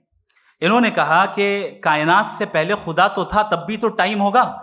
ये टाइम कायनात का हिस्सा है। हम खुदा, उस खुदा को मानते हैं, नेसेसरी बीइंग का टाइमलेस होना जरूरी है, चूंकि वो टाइम का क्रिएटर है। जब उसने टाइम को क्रिएट किया तो वो खुद टाइम पे कैसे होगा? उसने जब स्पेस को क्रिएट किया तो खुद स्पेस में कैसे होगा? अगर वो टाइम एंड स्पेस को पहले से ही उसका पाबंद है तो फिर किस चीज को उसने क्रिएट किया? लिहाजा ये सवाल गलत है कि खुदा था तो टाइम होगा। बिल्कुल नहीं, टाइम के पाबंद हम है, खुदा नहीं है। हम फिजिकल वर्ल्ड से ताल्लुक रखते हैं, वो मेटाफिजिकल रियलिटी है। दूसरी चीज इन्होंने मिसाल दी कि चाय की केतली हवा में घूम रही होगी, और पता नहीं शायद वो बर्टन रसल का उन्होंने हवाला दिया। बहरहाल यही प्रॉब्लम है। प्रॉब्लम यही है कि हम चीजों के दरमियान डिफरेंशिएट नहीं कर पाते। ये जो आपने मिसाल दी ये इमेजिनेशन है, और मैं जो साबित कर रहा हूं वो लॉजिकल नेसेसिटी है। आप इमेजिन करने आए तो कुछ भी करें, जुपिटर में पिंक एलिफेंट होगा, यूनिकॉर्न होगा, करें, उससे कायनात पे क्या फर्क पड़ता है? उससे आप लॉजिकल नेसेसिटी साबित नहीं कर सकते। मैं तो उस प्राइम कॉज की बात कर रहा हूं, उस नेसेसरी बीइंग की बात कर रहा हूं जिसके बगैर इस कायनात का एग्जिस्टेंस मुमकिन नहीं है। दूसरी चीज, मजहब को साइंस चैलेंज करती है वगैरह वगैरह, ये हमारा टॉपिक ही नहीं है। मैं इस पे बात करूंगा तो फिर मेरा वक्त चला जाएगा। मजहब के ऊपर चूंकि हमारी डिस्कशन नहीं है, साइंस को मजहब और बिलखुसूस मैं और हमारा वर्ल्ड व्यू कम अज कम साइंस को पीछे नहीं करता है, साइंटिज्म की मजम्मत करता है। इसकी वजाहत मैंने पहले कर दी। दूसरी चीज इन्होंने कहा वर्ल्ड का नक्शा लीजिए, वर्ल्ड मैप लीजिए, 2 अलग अलग जगह की। हजरत, मैंने ये होमवर्क किया था और मैंने मिडिल ईस्ट का एक नक्शा लिया और यूरोप का एक नक्शा लिया। ये मजहबी इलाका और ये लिबरल और एथीस्ट इलाका। मुझे पता चला कि सबसे ज्यादा रेप केसेस जो हैं वहां पर है।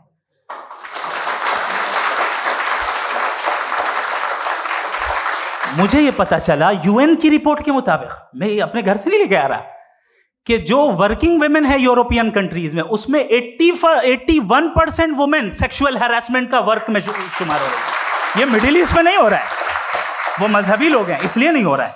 दूसरी चीज, आपने ये कहा कि मजहबी आदमी का अच्छा होना हमारे अच्छे होने से बहुत मुश्किल है, बहुत मुश्किल है। तो इसका मतलब यह है कि गॉड के अलावा आपके पास अच्छे और बुरे का कोई स्टैंडर्ड है। मैं चाहूंगा कि कन्वर्सेशनल स्टाइल वाले डिस्कशन और सेगमेंट पे इसी पे बात कर लेते हैं। Thank you very much.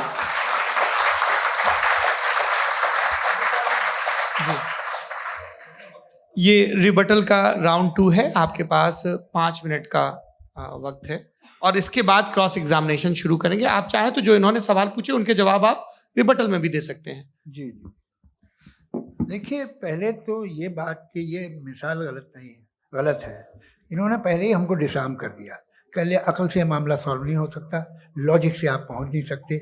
ये एक मेटाफिजिकल चीज़ है। मेटाफिजिकल अजीब सा लफ्ज़ है, ठीक से किसी को माने नहीं मालूम इसके, तो ऐसा लगता है कुछ बड़ी चीज़ है। अरे भाई क्या होता है मेटाफिजिकल, बताओ, खड़ी हो। ये एक लफ्ज है जो कहीं भी इस्तेमाल हो जाता है। जब आप एक बात कर रहे हैं और आप मुझसे बहस कर रहे हैं तो मुझे मेटाफिजिकल मत बताइए, आप लॉजिकली मुझे प्रूफ किए। और अगर लॉजिकली आप नहीं बात करते साहब ये मेटाफिजिकल है, तो फिर हम आप बात क्या कर रहे हैं? मेरा आपका किस जबान में कॉन्वर्सेशन होगा? और ये कहना कि वक्त पहले नहीं था, तो फिर क्यों कहते हैं ये हमेशा से और हमेशा रहेगा? हमेशा वक्त है, तो आप कैसे कहते हैं वो हमेशा से है और हमेशा रहेगा? हमेशा का मतलब है कोई वक्त, अगर वक्त ही नहीं है तो हमेशा कैसे? बाहर वो रहेगा। अब मैं ये देखता हूं, आपने कहा ना कि वहां रेप ज्यादा होते हैं, तो हम एक बात देखते हैं कि दुनिया जिसपे वो कादर मुतलक है, जिसकी मर्जी के बगैर पत्ता भी नहीं हिलता, ओमनीपोटेंट है, ये दुनिया चल कैसे रही है? और इस दुनिया का हाल क्या है? 45,000 बच्चे जो 10 साल की उम्र से कम थे वो गाजा में मरे। भूख से काला हांडी में बच्चे मरते हैं और डिप्थेरिया से मरते हैं। डिप्थेरिया अजीब मर्ज है, गले में जाली बनना शुरू होती है, बच्चा नीला हो जाता है, गरीब का बच्चा, इसलिए कि वो पास इलाज नहीं। ये कादर मुतलक है जो चाहे कर दे, इससे आप दुआएं मांगते हैं हमारी ये काम कर दे वो कर दे, तो इसका मतलब डे टू डे लाइफ में वो इंटरफेयर करता है और ये देख रहा है वो। अगर वो वाकई भी है फॉर डिस्कशन सेक, तो मैं जब दुनिया देखता हूं तो मेरे दिल में उसके लिए कोई इज्जत नहीं पैदा होती। ये क्या कर रहे हो तुम पूरे ऑल पावरफुल हो, ओमनीपोटेंट हो, ओमनी प्रेजेंट हो। तुम तो वहां गाजा में रहे होगे ना, तुम हर जगह हो। तुम देख रहे थे कि बच्चे की कैसे धज्जियां उड़ रही, तुम देख रहे थे और तुम चाहते हो मैं तुम्हारी परस्तिश करूंगा, तुम हो भी। अरे यार, इसके अच्छे तो हमारे चीफ प्राइम मिनिस्टर हैं, कुछ तो ख्याल करते हैं। कमाल है, आप किसकी इबादत कर रहे हैं? अगर वो है भी, ये दुनिया नाइंसाफी से, जुल्म से, जबर से, तशद्दुद से भरी हुई, और आप ये मत कहिएगा कि वो देख रहा है और वो बताएगा एक दिन। अगर वो देख रहा है और इंटरफेयर नहीं करता तो आप दुआ क्यों मांगते? आप कहते हैं मेरा ये काम करा दे, इसके मतलब है वो दखल दे सकता है, वो आपको नौकरी दिलवा सकता है, भले दूसरे आदमी को न मिले, मगर आपका काम कर देगा चूंकि आपने दुआ मांगी है। तो जब वो आपको नौकरी दिला सकता है, लड़की की शादी कर सकता है, बेटे को ग्रीन कार्ड दिलवा सकता है, तो कम से कम ये जो मर रहे हैं बच्चे, इनको रोक दे, कुछ तो कर। मुझे तो दुनिया में, इस दुनिया का कोई मालिक है, इसका ओमनीपोटेंट कोई रूलर है, और ये दुनिया ऐसी चल रही है। मैं तो चाहूंगा कि भाई ना हो, अगर हो तो बड़ी शर्मिंदगी की बात है। शुक्रिया।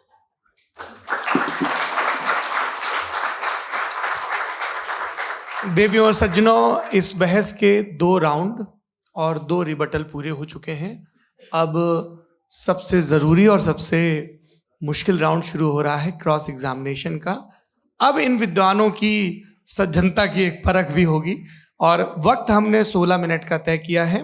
पहला सवाल आप पूछना चाहेंगे? जी बिल्कुल। पहले बोले भी आप। आप माइक ले लीजिएगा हाथ में, ये नीचे से ऑन। जी मैं बोलता हूँ, ये डायस हटा सकते हैं क्या हम थोड़ा क्विकली? डायस पीछे कर दीजिए बस थोड़ा सा, ताकि ये जो दाएं बाएं लोग बैठे हैं, इसे हटा ही दीजिए, वहां तो जाने वाले नहीं। आराम से आराम से दोनों तरफ से हटा दीजिए।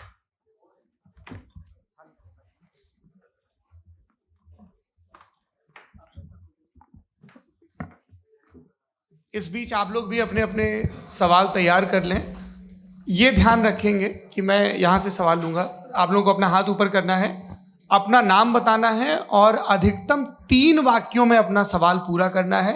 कई लोग सवाल की जगह भाषण देने लगते हैं, उससे आज बचना है। जी मुफ्ती साहब, पहला सवाल आपका, 16 मिनट है, हम दोनों लोगों के सवाल लेंगे। जी बहुत शुक्रिया। आपकी जो अभी बात हुई बहुत अहम थी, मैं इसको चाहूँगा कि आगे डिस्कस करूँ, लेकिन चूँकि अभी ये वो सेगमेंट है क्रॉस एग्जामिनेशन, तो सबसे पहला सवाल आपसे ये है कि जो मैं इतनी देर से कॉन्टिंजेंसी आर्ग्यूमेंट आपको बता रहा था, ये अकल से ही बता रहा था हजरत, आप ये बताएं कि आप इन्फिनिट रिग्रेस ऑफ कॉजेस को पॉसिबल मानते हैं या नेसेसरी बीइंग के एग्जिस्टेंस को सही समझते हैं, क्योंकि दो ही ऑप्शन हो सकता है, आप ये बताएं। देखिए, आपको मैं ईमानदारी से बात करूं, एक तो मैं कॉन्टिजेंसी वर्ड ठीक से समझता हूं, और इस वक्त भी जो आपने अंग्रेजी के अल्फाज इस्तेमाल किए वो ज़रा थोड़े से मुझे डिफिकल्ट और कॉम्प्लिकेटेड लगे, तो आप ज़रा सिंपल जबान में सवाल कर सकते हैं। बिल्कुल कर सकता हूँ जी। यूनिवर्स की हर चीज कॉन्टिंजेंट होने का मतलब यह है कि वो अपने एग्जिस्टेंस में किसी के ऊपर डिपेंडेंट है। जो भी चीज डिपेंडेंट होगी वो चीज इंडिपेंडेंट नहीं हो सकती, तो उसका कोई ना कोई कॉज होगा। तो अब आप क्या समझते हैं कि ये इन्फिनिट रिग्रेस है, यानी कॉज पर कॉज, कॉज पर कॉज, कॉज पर कॉज, और कभी कोई यानी एंडलेसली चलता रहा? क्योंकि अगर ऐसा होगा तो हम तो एग्जिस्टेंस में आते ही नहीं। लॉजिकली ये मुत्तफक अलैह चीज है, मुत्तफक अलैह, अग्रीड अपॉन। इस पे हमने एग्री किया था कि मुश्किल शब्द आएगा तो अर्थ बताना पड़ेगा। तो इन्फिनिट रिग्रेस तो पॉसिबल नहीं है, तो कहीं ना कहीं आपको रुकना पड़ेगा ऐसे नेसेसरी बीइंग पर। नहीं, कोई जरूरत नहीं रुकने की। किसने कहा आप रुकना पड़ेगा? आप रुकते हैं खुदा पे, आप नहीं रुकते। आप कहते हैं वो हमेशा से, जब उस वक्त से है जब वक्त नहीं था। आप कहाँ रुकते हैं कि अब हुआ था वो? आप नहीं कहते। हम क्यों नहीं मान सकते कि यूनिवर्स जो है और बल्कि मल्टीवर्सेस जो है वो हमेशा से हैं, वो बनती है, बिगड़ती है। एक हमारे यहाँ एक चीज़ है ब्लैक होल, वो समेट लेता है वापस, फिर ब्लास्ट होता है, फिर फैल जाता है। और इसमें हमारी तो खैर कोई औकात ही नहीं है इंसान की। एक छोटे से जर्रे पे हम 50-60 साल की उम्र रखते हैं, जो करोड़ों अरबों साल की कायनात है उसमें, और पैदा भी निहायत ही बेहुदा वजह से हुए थे। तो इसमें ये सोचना कि इसकी वजूहात और ये क्यों है, ये डिपेंडेंट है, ये हम देख रहे हैं, क्या मालूम। आप सोचिए कि ये जो फैल रही है कायनात, ये कहाँ फैल रही है, ये कहाँ जा रही है, और ये फैल क्यों रही है? अरे बना ली थी तुमने, रुको भैया, हाँ काफ़ी है। ये फैल क्यों रही है? ये और कौन सी कायनात जिसे मैं दूरबीन से देखता हूँ तो 2 बिलियन लाइट ईयर पे है, उससे मेरा कोई वास्ता ही नहीं है। 2 बिलियन ईयर यानी अगर मैं 80,000 माइल्स पर सेकेंड से चलूं तो 20 करोड़ साल में वहां पहुंच जाऊंगा। इसकी जरूरत क्या थी? ये दुनिया, ये कायनात तो इंसान अशरफुल मखलूकात के लिए बनाई गई ना। तो ये सब ये टर्म समझ में नहीं आया, इसमें कोई खास समझने वाली बात थी भी नहीं। ये जो अल्टीमेट कहा यह जाता है कि ये जो पूरी यूनिवर्स है, ये जो दुनिया है, ये इंसान के लिए बनाई गई। अच्छा, ये सब इंसान के लिए। क्यों साहब, सही है ना?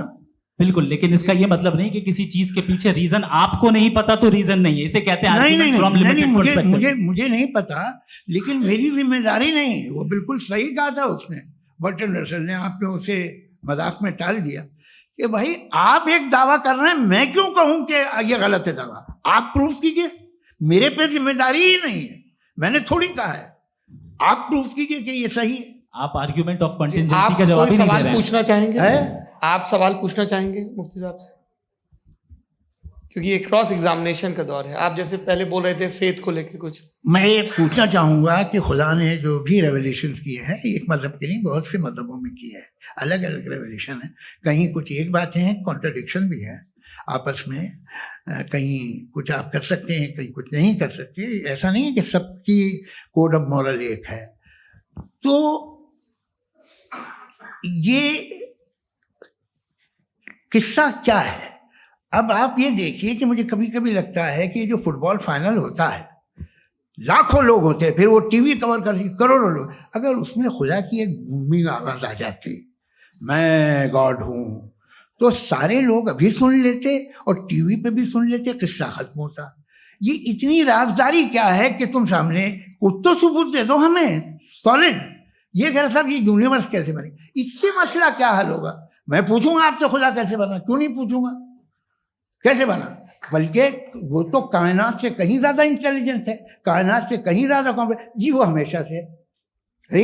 आप कहेंगे मैं मान लूंगा।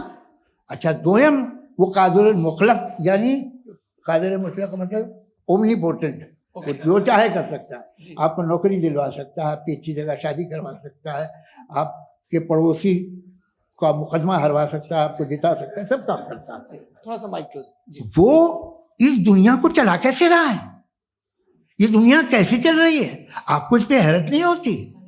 या कयामत के बाद कभी एक जस्टिस होगा, जब ये बच्चा मर चुका होगा, जिसकी धज्जियां उड़ गई बम से, इसको इंसाफ मिलेगा तब? अच्छा, अब जवाब दूं? हाँ जी। मैं इसीलिए आप की तरफ।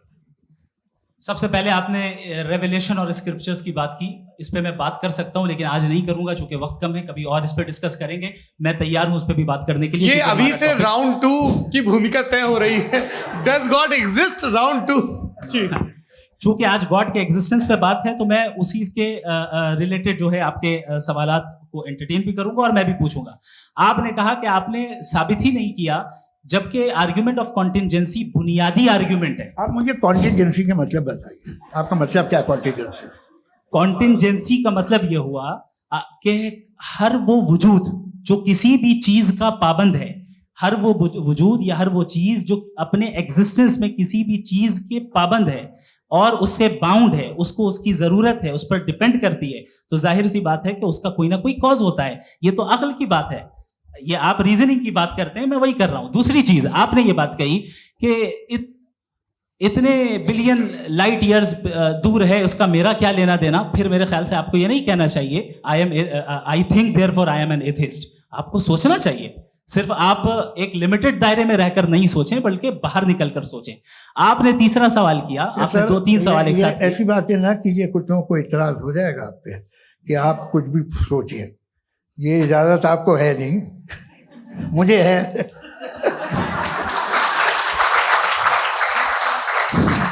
जी। आपने प्रॉब्लम ऑफ इविल के ताल्लुक से सवाल किया और बार बार आप एक लफ्ज रिपीट कर रहे हैं कि ओमनीपोटेंट गॉड है, ऑल पावरफुल गॉड है। यही तो दरअसल समझना है कि गॉड का कॉन्सेप्ट क्या है। प्रॉब्लम ऑफ इविल जो है, प्रॉब्लम ऑफ इविल दर हकीकत 2 असम्पशंस पर कायम है। अगर आप इन 2 असम्पशंस को समझ जाएं तो ये प्रॉब्लम नहीं रहेगी, आर्ग्यूमेंट आपको समझ में आ जाएगी कि ये कोलैप्स कर जाता है। पॉइंट नंबर 1, यानी जो आपका सबसे पहला फॉल्स असम्पशन है कि गॉड मर्सीफुल है, ओमनीपोटेंट है, दुनिया में जुल्म हो रहा है। लेकिन आपको ये समझना चाहिए कि हमारे वर्ल्ड व्यू के मुताबिक गॉड सिर्फ ओमनीपोटेंट और सिर्फ मर्सीफुल नहीं है, बल्कि वो ऑल वाइज भी है और वो ऑल नोइंग भी है। उसके हर काम के पीछे हिकमत और विजडम है। ये कोई जरूरी नहीं है कि वो हिकमत और विजडम आपको समझ में आए या मुझे समझ में आए। अगर आप जो समझ रहे हैं उसके मुताबिक आप फैसला कर रहे हैं, ये लिमिटेड पर्सपेक्टिव से आर्ग्यूमेंट है। और इस चीज को हम अपनी दुनिया में, अपने लाइफ में, डेली लाइफ में इस प्रिंसिपल को एक्सेप्ट करते हैं। हम जब किसी डॉक्टर के पास जाते हैं, डॉक्टर के पास जाकर वो अगर उसने हमें कोई दवाई दी है तो हम ये तो नहीं कहते कि जब तक आपके पास जितना नॉलेज और जितना विजडम नहीं है, आपने क्यों ये दवाई दी है, तब तक हम इस चीज को एक्सेप्ट नहीं करेंगे। नहीं कहते, हम उसकी अथॉरिटी को तस्लीम करते हैं। क्यों? क्योंकि उसकी हम जानते हैं कि वो नॉलेजेबल है, वो विजडम वाला है, हमसे ज्यादा नॉलेज और हमसे ज्यादा विजडम है। बताएं सर। मैंने डॉक्टर में और खुदा में बड़ा डिफरेंस है। डॉक्टर पढ़ा लिखा होता है एक, तो मैं उसकी बात सुनूंगा। 2 ये नहीं, कुछ जवाब तो ये भी नहीं है सर। प्लीज अगर सब ऑडियंस से बोलने लगेंगे तो फिर मतलब नहीं सिविलाइज्ड बहस का। मतलब आप ये कहें कि क्योंकि आप डॉक्टर पे बिलीव करते हैं इसलिए खुदा पे बिलीव कीजिए, क्या ये मिसाल आपको समझाने के लिए आर्गुमेंट है, इस पे आपको एतराज नहीं है। तो सिंपल बात ये है कि मैं अगर ये यकीन कर लूं कि एक ओमनीपोटेंट, उसकी मसलहत है, ये जो बच्चे मर रहे हैं ये मसलहत है उसकी, मुझे नहीं चाहिए थी मसलहत। उसकी मसलहत नहीं, यही तो समझना है, मतलब एक्सपीरियंस। अच्छा, इस आपने अभी मेरी बात पूरी सुनी नहीं। मैंने कहा आपका पूरा आर्ग्यूमेंट 2 फॉल्स असम्पशंस पर है। एक फॉल्स असम्पशन मैंने बता दिया, दूसरा फॉल्स असम्पशन ये है कि इस दुनिया में इविल के होने का कोई गुड रीजन नहीं है, जबकि हमारे पास बाज रीजंस मौजूद हैं, हमारे पास बाज वजूहात मौजूद हैं। अगर इस दुनिया में इविल ना हो तो आप गुड को डिफाइन कैसे करेंगे? अगर जुल्म ना हो आप इंसाफ को समझेंगे कैसे? अगर तारीकी ना हो तो आप लाइट को समझेंगे कैसे? बहुत अच्छे। अभी और सुन लें, अभी और बाकी है। ये तो बात बहुत पसंद आई साहब मुझे कि जब तक रेप ना हो तब तक औरतों की इज्जत का ख्याल आपने मेरा जवाब पूरा सुना ही नहीं। जब तक के बच्चों का कत्ल ना किया जाए तब तक आपको बच्चों की मासूमियत की इज्जत। आपने पूरा जवाब सुना ही नहीं। क्या बात है, क्या आपने नुक्ता निकाला? आपने पूरा जवाब सुना ही नहीं। आप सुन लें, मेरी बात सुन लें। ये मैंने आपको एक चीज बताई। दूसरी चीज, इस दुनिया में हम आए हैं टेस्ट के लिए, हमारा टेस्ट हो रहा है और हर इंसान का अलग अलग अंदाज में टेस्ट होता है। और इस दुनिया में अगर इविल मौजूद है तो वो इविल जरिया है हमारे अंदर ह्यूमन नोबल क्वालिटीज को डेवलप करने का और अलग अलग फील्ड में प्रोग्रेस करने का। और अगर हमारे अंदर और इस दुनिया में इविल नहीं होता तो बताइए टेस्ट का मतलब क्या होता? अगर मैं अपने स्टूडेंट को एमसीक्यूज दूं और उसमें सिर्फ राइट आंसर लिख कर दे दूं और कहूं तुम्हारा टेस्ट हो गया, ये मीनिंगलेस है। इस दुनिया में अगर हम टेस्ट के लिए आए हैं तो जाहिर है गुड एंड इविल दोनों मौजूद है। तो अगर गुड एंड इविल दोनों मौजूद है तो ये इविल भी खुदा का बनाया हुआ है। जी हाँ, खुदा का बनाया हुआ है। लेकिन अच्छा, चलो अच्छी बात। जी बिल्कुल, तो बिल्कुल खुदा ने मतलब बनाया। अभी तो ये है कि जो मेजॉरिटी है दुनिया में वो इविल है, तो ये खुदा एक्चुअली इविल के साइड पे लग रहा है मुझे। बिल्कुल भी नहीं, मैं बता मेजॉरिटी में तो वो है। क्या बात कर रहे हैं भाई आप? मैं बहुत कोई भी जो मुंसिफ होगा, चाहे आपका अपना घर हो जिसके आप सबसे बड़े हैं, चाहे आपकी ऑर्गेनाइजेशन हो जो आप चलाते हैं, वहां पर आप इविल रखेंगे साबित करने को कि बाकी लोग शरीफ हैं। मेरी बात सुनिए। क्या ये आर्ग्यूमेंट ही गलत है? अगर कि जब तक के कोई इविल नहीं होगा तब तक के शरीफ आदमी शरीफ नहीं लगेगा। अगर एग्जामिनर गलत ऑप्शन दे रहा है तो एग्जामिनर इविल नहीं हो गया, जो गलत ऑप्शन को सेलेक्ट कर रहा है वो फेल होगा।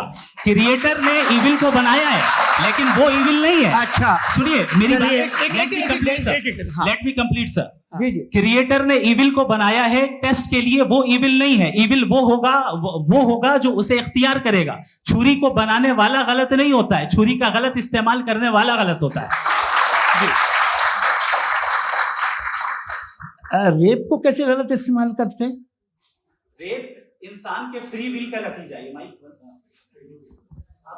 ये रेप कैसे गलत इस्तेमाल होता है? ये अब सुन ले गलत इस्तेमाल होता है। हाँ मैं बता रहा हूँ ना, कैसे गलत इस्तेमाल? मैं बता रहा हूँ कि जो इविल इस दुनिया में मौजूद है उसके कई सारे तरीके हैं। एक तरीका इंसान का अपना फ्री विल है। अब अगर कोई रेपिस्ट रेप कर रहा है तो इसका गॉड का कसूर नहीं है, वो अपने फ्री विल का गलत इस्तेमाल कर रहा है, उसको सजा मिलनी चाहिए। अच्छा। और उसी के लिए जहन्नम बनाई गई है।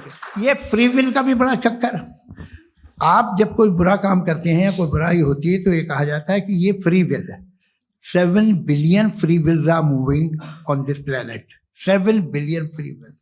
और एक आदमी अपनी फ्री विल से मुझे कत्ल कर दे तो मैं खुदा की मर्जी से मरा हूं कि इसकी फ्री विल की वजह से? मेरी मौत खुदा के हाथ है या ये फ्री विल वाले के हाथ है? खुदा ने फ्री विल का निजाम बनाया है और उस निजाम का गलत इस्तेमाल करके कोई आपको मार रहा है, इस्तेमाल करके मेरा कत्ल कर देता है। अब मेरी मौत का जिम्मेदार कौन है? वो इंसान जिम्मेदार है। वो इंसान जी। तो ये कहना कि और उसको सजा मिलेगी। तो अब आप आगे चलिए कि ये तय करना कि अल्लाह ही या अल्लाह ने खुदा ही जिंदगी देता है, खुदा ही मौत देता है, ये गलत है। बिल्कुल गलत नहीं है। हाँ, नहीं, निजाम उसी ने बनाया फ्री विल का। निजाम मौत और हयात का उसी ने बनाया। You are contradicting yourself. अभी आपने कहा कि एक आदमी ने फ्री विल से आपको मार दिया, इसमें उसे फ्री विल दी गई थी, उसने गलत इस्तेमाल किया। 7 billion free wills are moving on this planet और आप चाह रहे हैं कि मैं सिर्फ खुदा का ध्यान करूं।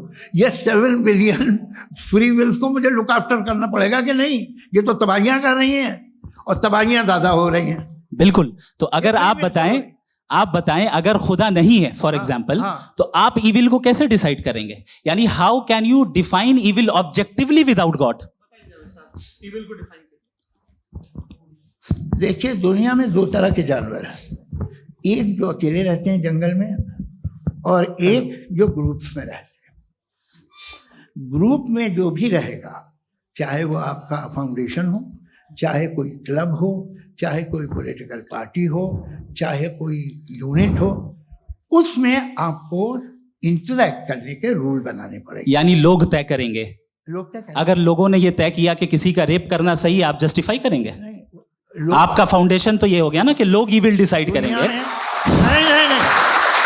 अरे दुनिया में ऐसे ग्रुप्स हैं जो रेप को जायज मानते हैं सर्टेन हालात में।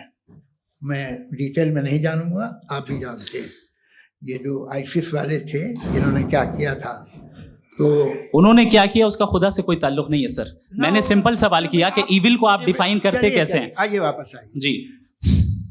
आप साथ में तभी रह सकते हैं जब कुछ आप ऐसे उसूल डेवलप करें जिसमें हर एक का बेसिक तहफ़्फ़ुज़, हर एक का बेसिक राइट हो और हर एक को कोई आराम मिले। यही तरीका है किसी भी ऑर्गेनाइजेशन जिसमें एक से ज़्यादा लोग हैं। और वो ऐसे चलती है जिंदगी। उसमें अगर आप गड़बड़ करेंगे तो तबाही होगी, नुकसान होगा, बर्बादियाँ आएंगी। और अगर उसमें आप घर ले लीजिए ना, एक हस्बैंड है, एक वाइफ है, बच्चे हैं, वालदा भी हैं, 2 बहनें भी हैं, एक भाई भी है। अब इसमें कोई निज़ाम आपको चाहिए साथ में रहने का, और एक दूसरे पे भरोसा रहे, एक दूसरे के बहीख्वाह हों, एक दूसरे की मदद करें, ऐसी जिंदगी। सर आपकी बात आ गई, आप ये कह रहे हैं कि लोग डिसाइड करेंगे क्या सही है क्या गलत है, यही है मेजॉरिटी डिसाइड करेगी क्या सही है क्या गलत है? अरे भाई बिल्कुल। मेजॉरिटी अगर ये कहे कि नाजी जर्मनी के साथ जिस तरह मेजॉरिटी थी कि जेनोसाइड करना सही, आप जस्टिफाई करेंगे? उस वक्त आपका ये उसके बाद क्लोजिंग। हाँ, उस वक्त प्लेनेट पे जो लोग थे, हाँ। उनमें कितने लोग हिटलर को सही समझते? अच्छा, प्लेनेट की मेजॉरिटी तय करेगी, सोसाइटी की नहीं। प्लेनेट की मेजॉरिटी गॉड के एग्जिस्टेंस को सही मानती है, आप क्यों नहीं मानते?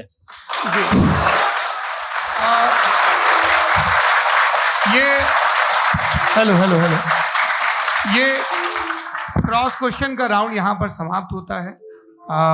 और ये बड़ा अच्छा है कि इस तरह से फ्रेगमेंट कर दिया गया है ताकि जो मरकरी ऊपर जा रहा है नीचे जवाब आ दे जाए। दूं। जी, प्लेनेट की ज्यादातर मेजॉरिटी कुछ दूसरे मजहबों के खुदा को मानती है। आप उन्हें क्यों नहीं, आप तो मेजॉरिटी की बात कर रहे अच्छा हैं। ये क्लोजिंग आप ये कह रहे हैं इविल और गुड को डिसाइड मेजॉरिटी करेगी, मेजॉरिटी जो कर दे वो सही हो जाएगा। क्लोजिंग इसको जैसा आप ही लोगों ने तय किया है उसी फॉर्मेट को फॉलो कर लेते हैं। हाँ भाई, मैंने तो भले लोगों पे एतबार किया और तब मॉडरेशन तय किया।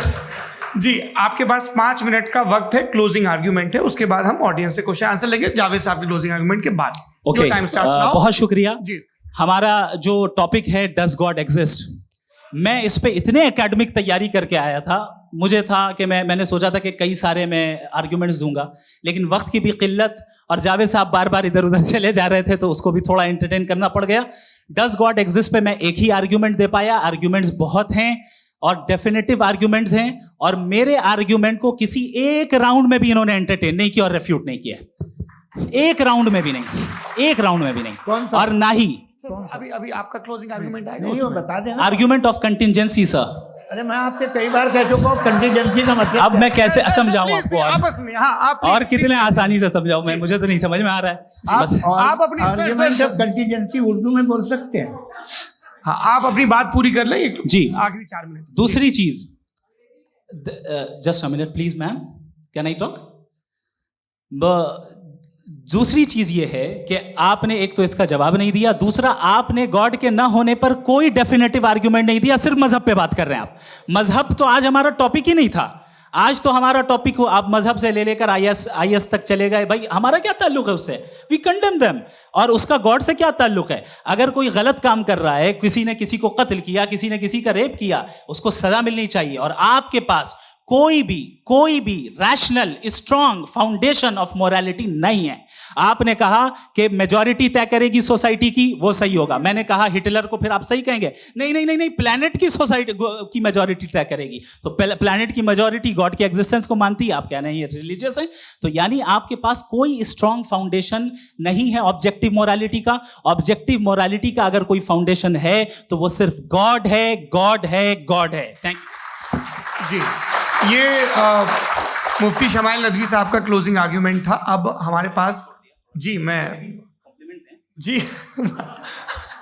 ये बड़ा अच्छा है कि दोनों लोगों को मॉडरेटर से शिकायत भी और बोल रहे भाई हमारी शाबाशी भी तो करते चलो। अब मेरी बात जी, आपके पास जावेद अख्तर साहब 5 मिनट का वक्त है, ये आपका क्लोजिंग आर्ग्यूमेंट है, टाइम रीसेट कर दें। जी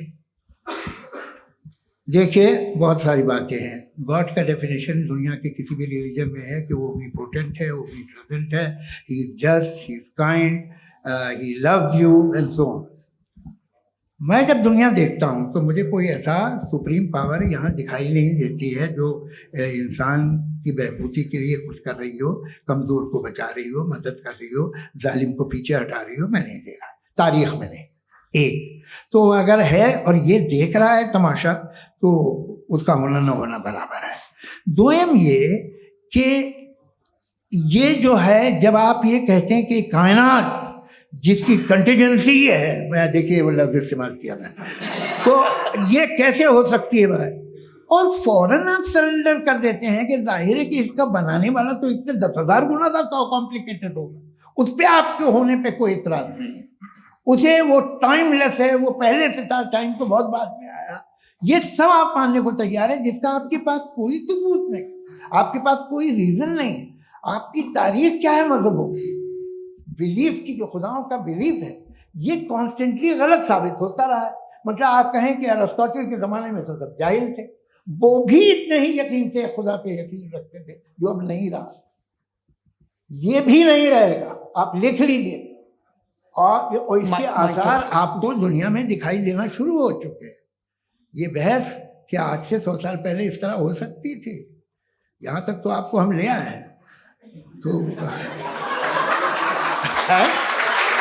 सर अरे इनको मदद की जरूरत नहीं भाई, ये सेल्फ सफिशिएंट आदमी है, आप क्यों इनकी मदद कर रहे हैं? Sir please. तो ये जो है तमाम बातें अपनी जगह हैं, ये एक पैकेज है। आप अकेले, कोई आदमी ऐसा नहीं जो सिर्फ गॉड को मानता हो, उसके साथ बहुत पैराफर्नेलिया आता है, अलग अलग पैराफर्नेलिया आते हैं। They have always created chaos in the society. मैं तो आपको सीधा ऑफर देता हूँ कि दुनिया में 10 इम्पॉर्टेंट बिलीव्स है, आप एक मानते हैं, 9 नहीं मानते, 9 में आप एथीस्ट हैं, 9 को आप बिल्कुल रीजनेबली मेरी तरह देखते हैं।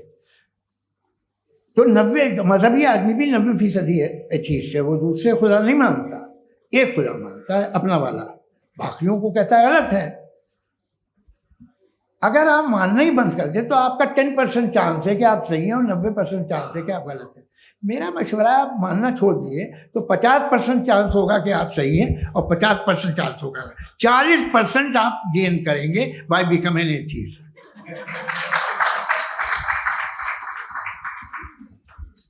ये एक फरसूदा ख्याल है, ये ख़त्म हो रहा है। हो सकता है मेरी ज़िंदगी में ना हो, लेकिन ये हो जाएगा। जो बातें ये इनको आप मेटाफिजिकल ये वो ऐसे रिस्पेक्टेबल टर्म दे दिए, ये तो उन लोग के हैं जिन्हें ना फिजिक्स मालूम थी ना मेटा मालूम था, ये उन्होंने आपको दिए हैं। जी बहुत शुक्रिया आप दोनों लोगों का। और अब इस बातचीत का आखिरी राउंड शुरू होगा, डज गॉड एग्जिस्ट की ये बहस मुफ्ती शमाइल नदवी और जावेद अख्तर साहब के बीच।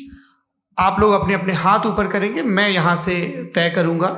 और माइक हमारे पास है क्या? एक ही माइक है ऑडियंस के लिए? 2 माइक है, एक इस तरफ एक इस तरफ, ठीक है। तो जी सबसे पहले हमारी सहयोगी है मारिया शकील जी, पूछिए सवाल।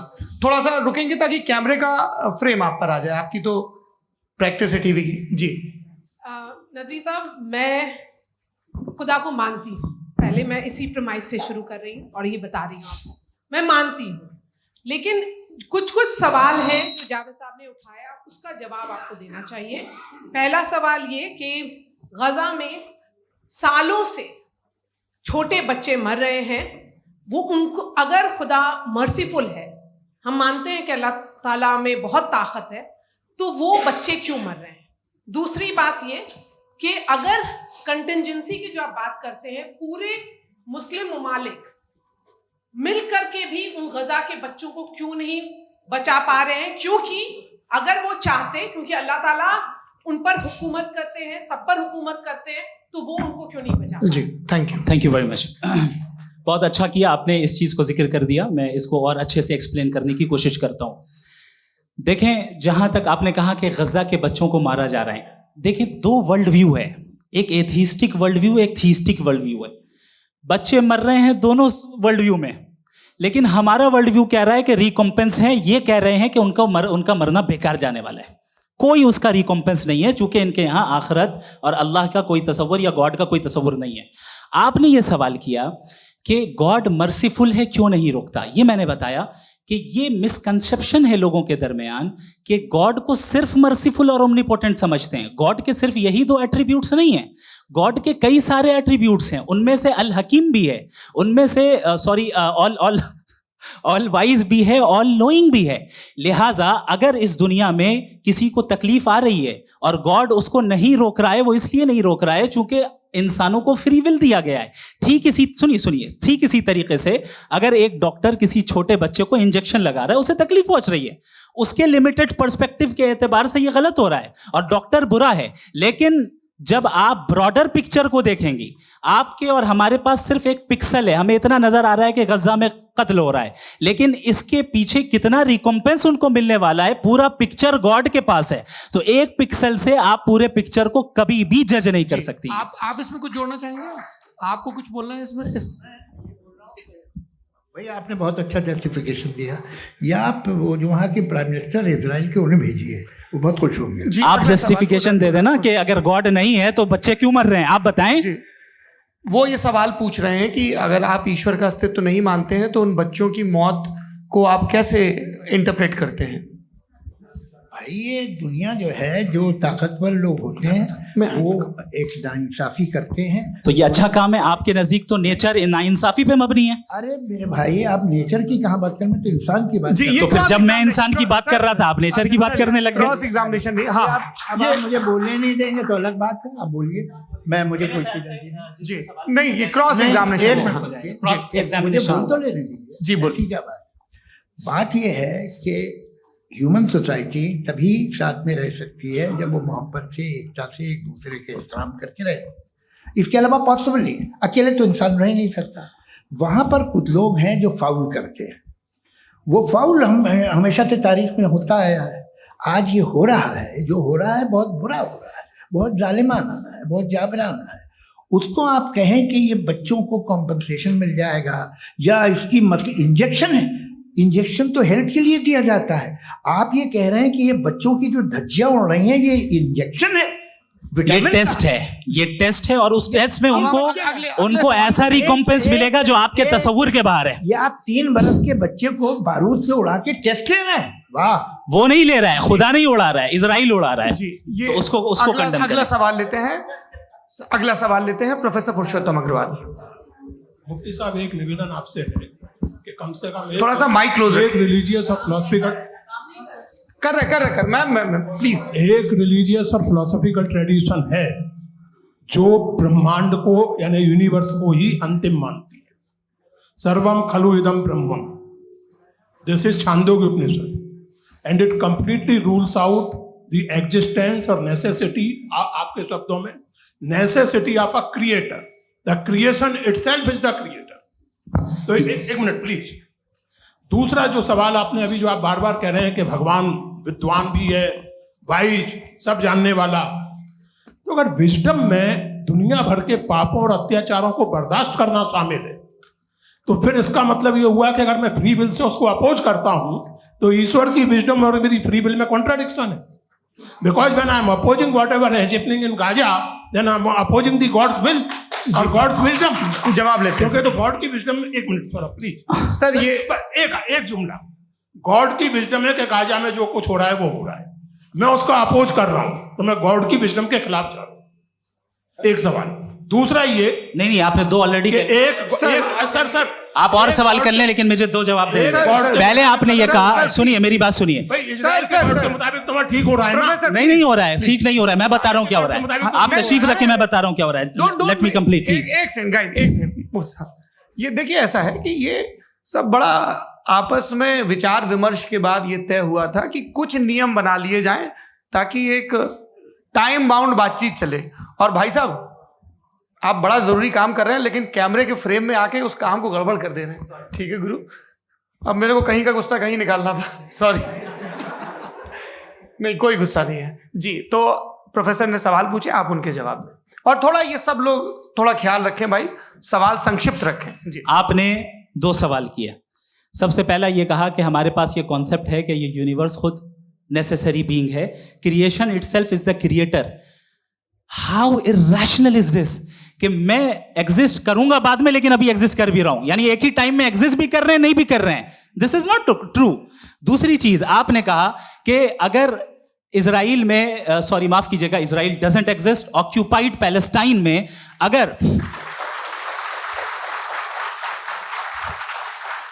अगर ऑक्यूपाइड पैलेस्टाइन में बच्चों को मारा जा रहा है फ्री विल की वजह से और गॉड नहीं रोक रहा, ये कॉन्ट्रडिक्शन है। ये बताइए कि एक एग्जाम में एक बच्चा गलत आंसर लिख रहा है, सुनिए, एग्जामिनर चाहे तो रोक सकता है, क्यों नहीं रोक रहा है? ये कॉन्ट्रडिक्शन है, ये कॉन्ट्रडिक्शन नहीं है। माइक नहीं सर, ये आपस में जी, ये क्या आपका सवाल? माइक दीजिए। फ्री विल दिया गया है टेस्ट के लिए, अकाउंटेबिलिटी के लिए। अगर फ्री विल नहीं होता तो आप कहते हैं हमें रोबोट बना दिया गया। नॉट मिसरिप्रेजेंट माय पोजीशन, आपकी जो भी पोजीशन, मैं अपनी फ्री विल के नाते, अपने ह्यूमन विजडम के नाते गाजा में हो रही अत्याचार का विरोध करता हूं। बिल्कुल करना चाहिए। के हिसाब से मैं गॉड की विजडम का विरोध कर रहा हूं? बिल्कुल नहीं, समाज हो रहा है गॉड की, बिल्कुल भी नहीं, बिल्कुल भी नहीं। उसका वहां पर गाजा में कत्ल होना ये इंसानों के गलत इस्तेमाल का नतीजा है, फ्री विल के इस्तेमाल का नतीजा है। गॉड इसका हुक्म नहीं देता, उससे रोकता है।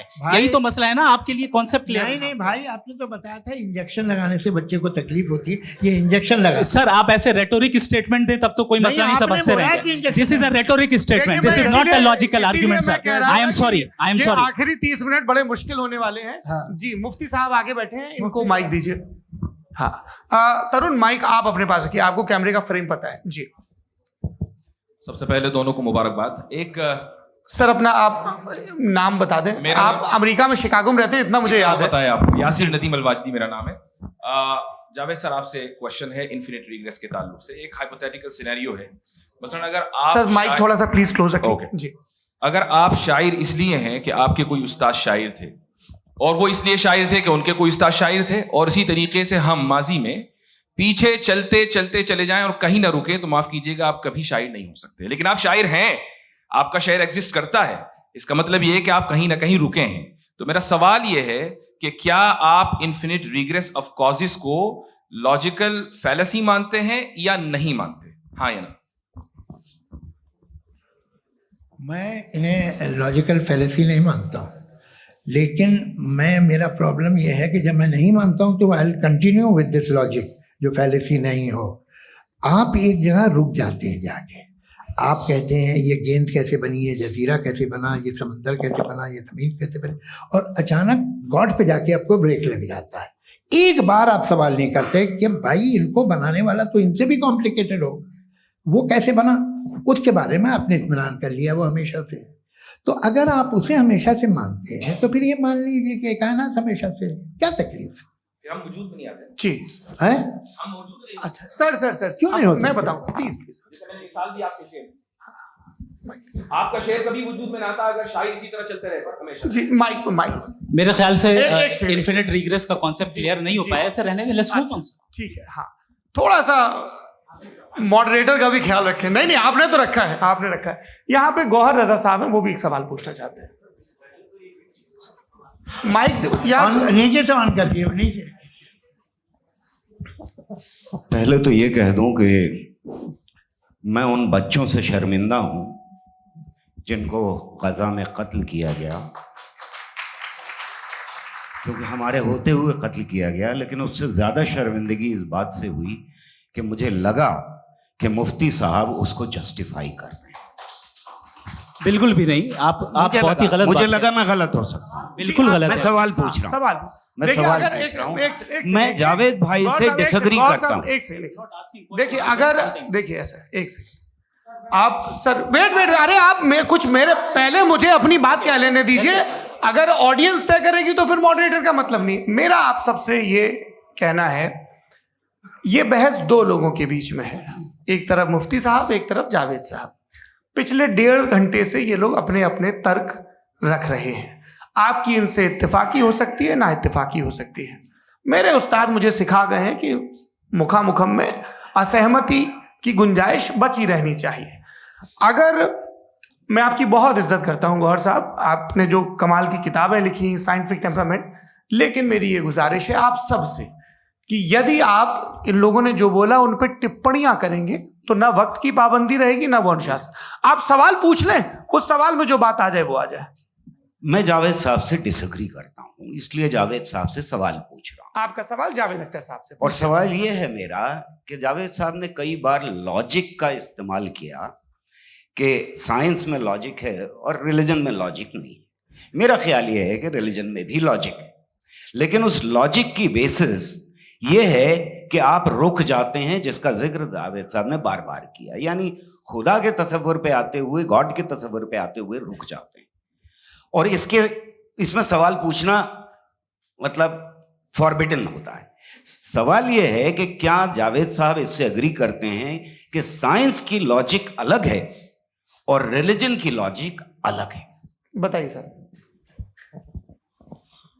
देखिए, 3 चीज़ें हैं। साइंस है, एक है मंतिक है, इस्तिदलाल है, और एक जो है कुछ भी नहीं है, फेथ है, अकीदा है। मैं अकीदे की लॉजिक का कायल नहीं हूँ। मुझे आप इस्तिदलाल से, लॉजिक से, रीज़न से समझाइए, मैं मानने को तैयार हूँ, मेरा क्या नुकसान होगा।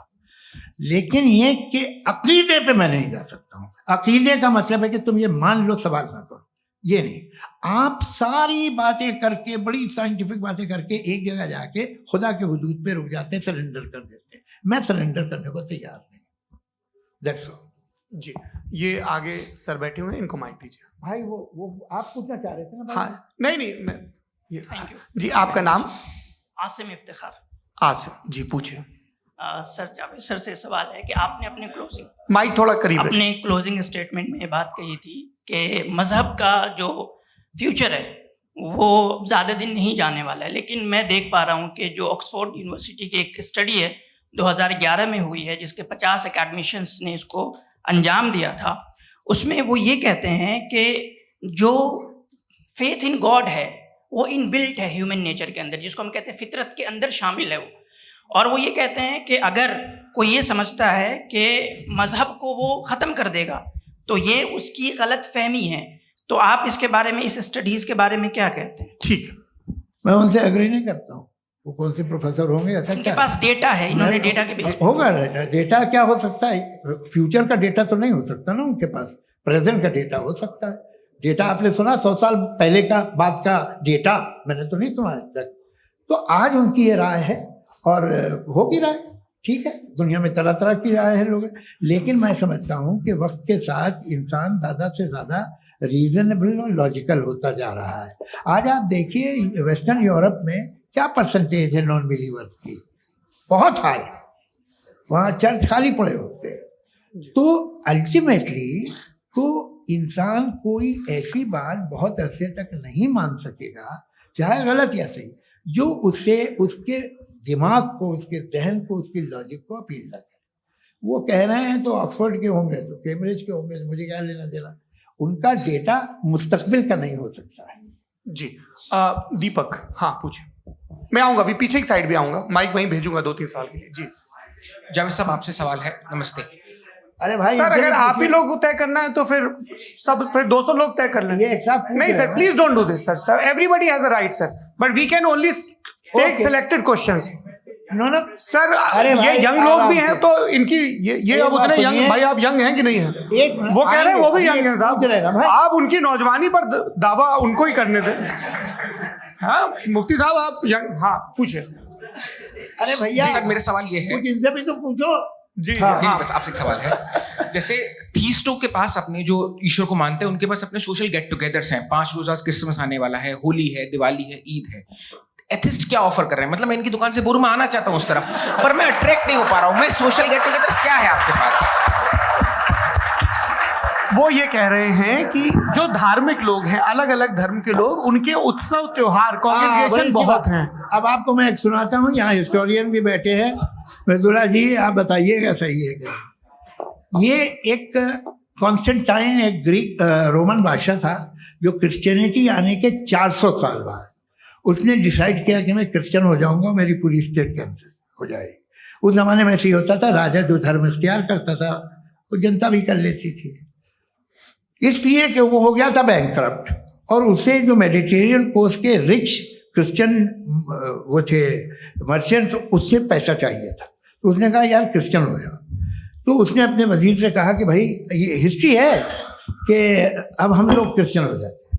पहले सर हो जाएंगे, कोई प्रॉब्लम नहीं है, लेकिन एक प्रॉब्लम ये है कि 17 दिसंबर से 25 दिसंबर तक जो पेगन फेस्टिवल होता, जो पेगन जो फेस्टिवल होता है वो बंद हो जाएगा, इसलिए कि हम क्रिश्चियन हो गए तो होगा नहीं।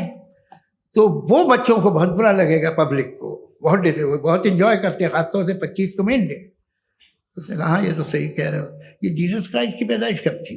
कहते साहब वो अप्रैल में थी। नहीं, कट करो, वो 25 दिसंबर को। ये हकीकत है। जी। और 400 साल बाद क्रिश्चियनिटी के अप्रैल से दिसंबर ले आए, और इसलिए कि यहाँ पेगन फेस्टिवल होता था। अब मनाते हैं आप आराम से। ये जो सारे फेस्टिवल हैं ये रिलीजन से, हर एक को एक एंटरटेनमेंट डिपार्टमेंट चाहिए होता है अपनी कंपनी चलाने के लिए। तो ये रिलीजन ने, ये सेकुलर त्योहार थे जिन्हें रिलीजन्स ने ले लिया है। ये मौसम के थे, फसलों के थे, किसानों के थे, उसको आपने लेके रिलीजियस रंग दे दिया।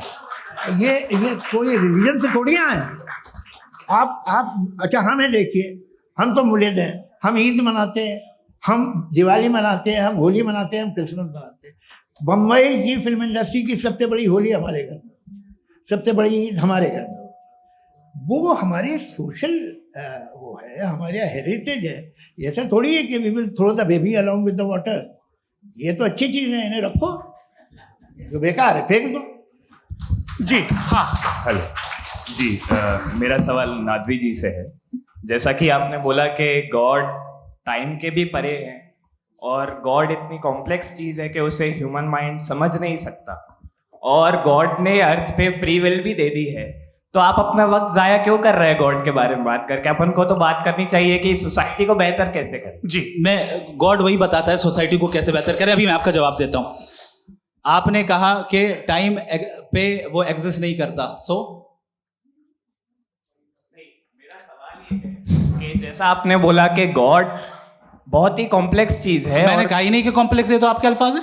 कॉम्प्लेक्स का लफ्ज गॉड के लिए सुइटेबल नहीं है। क्यों? क्योंकि कॉम्प्लेक्स वो चीजें होती हैं जो ऑब्जेक्ट हो। God is not an object जिसको आप इंस्ट्रूमेंट के जरिए लेबोरेटरी में जाके टेस्ट करें, oh it's very complex. No, वो कोई कार का इंजन नहीं है। मेरा वो फिलोसॉफिकली नेसेसरी बीइंग ऐसी बीइंग है जो सिंपल बीइंग है। हाँ, आप उसको मुकम्मल तौर पे उसकी तमाम हिकमतों को जान ले और हर चीज को जान ले, ये पॉसिबल नहीं है, क्योंकि वो ऑल वाइज है, आप ऑल वाइज नहीं है, और वो खुदा है, वो आपको सारी चीजें बता दे, ये जरूरी नहीं।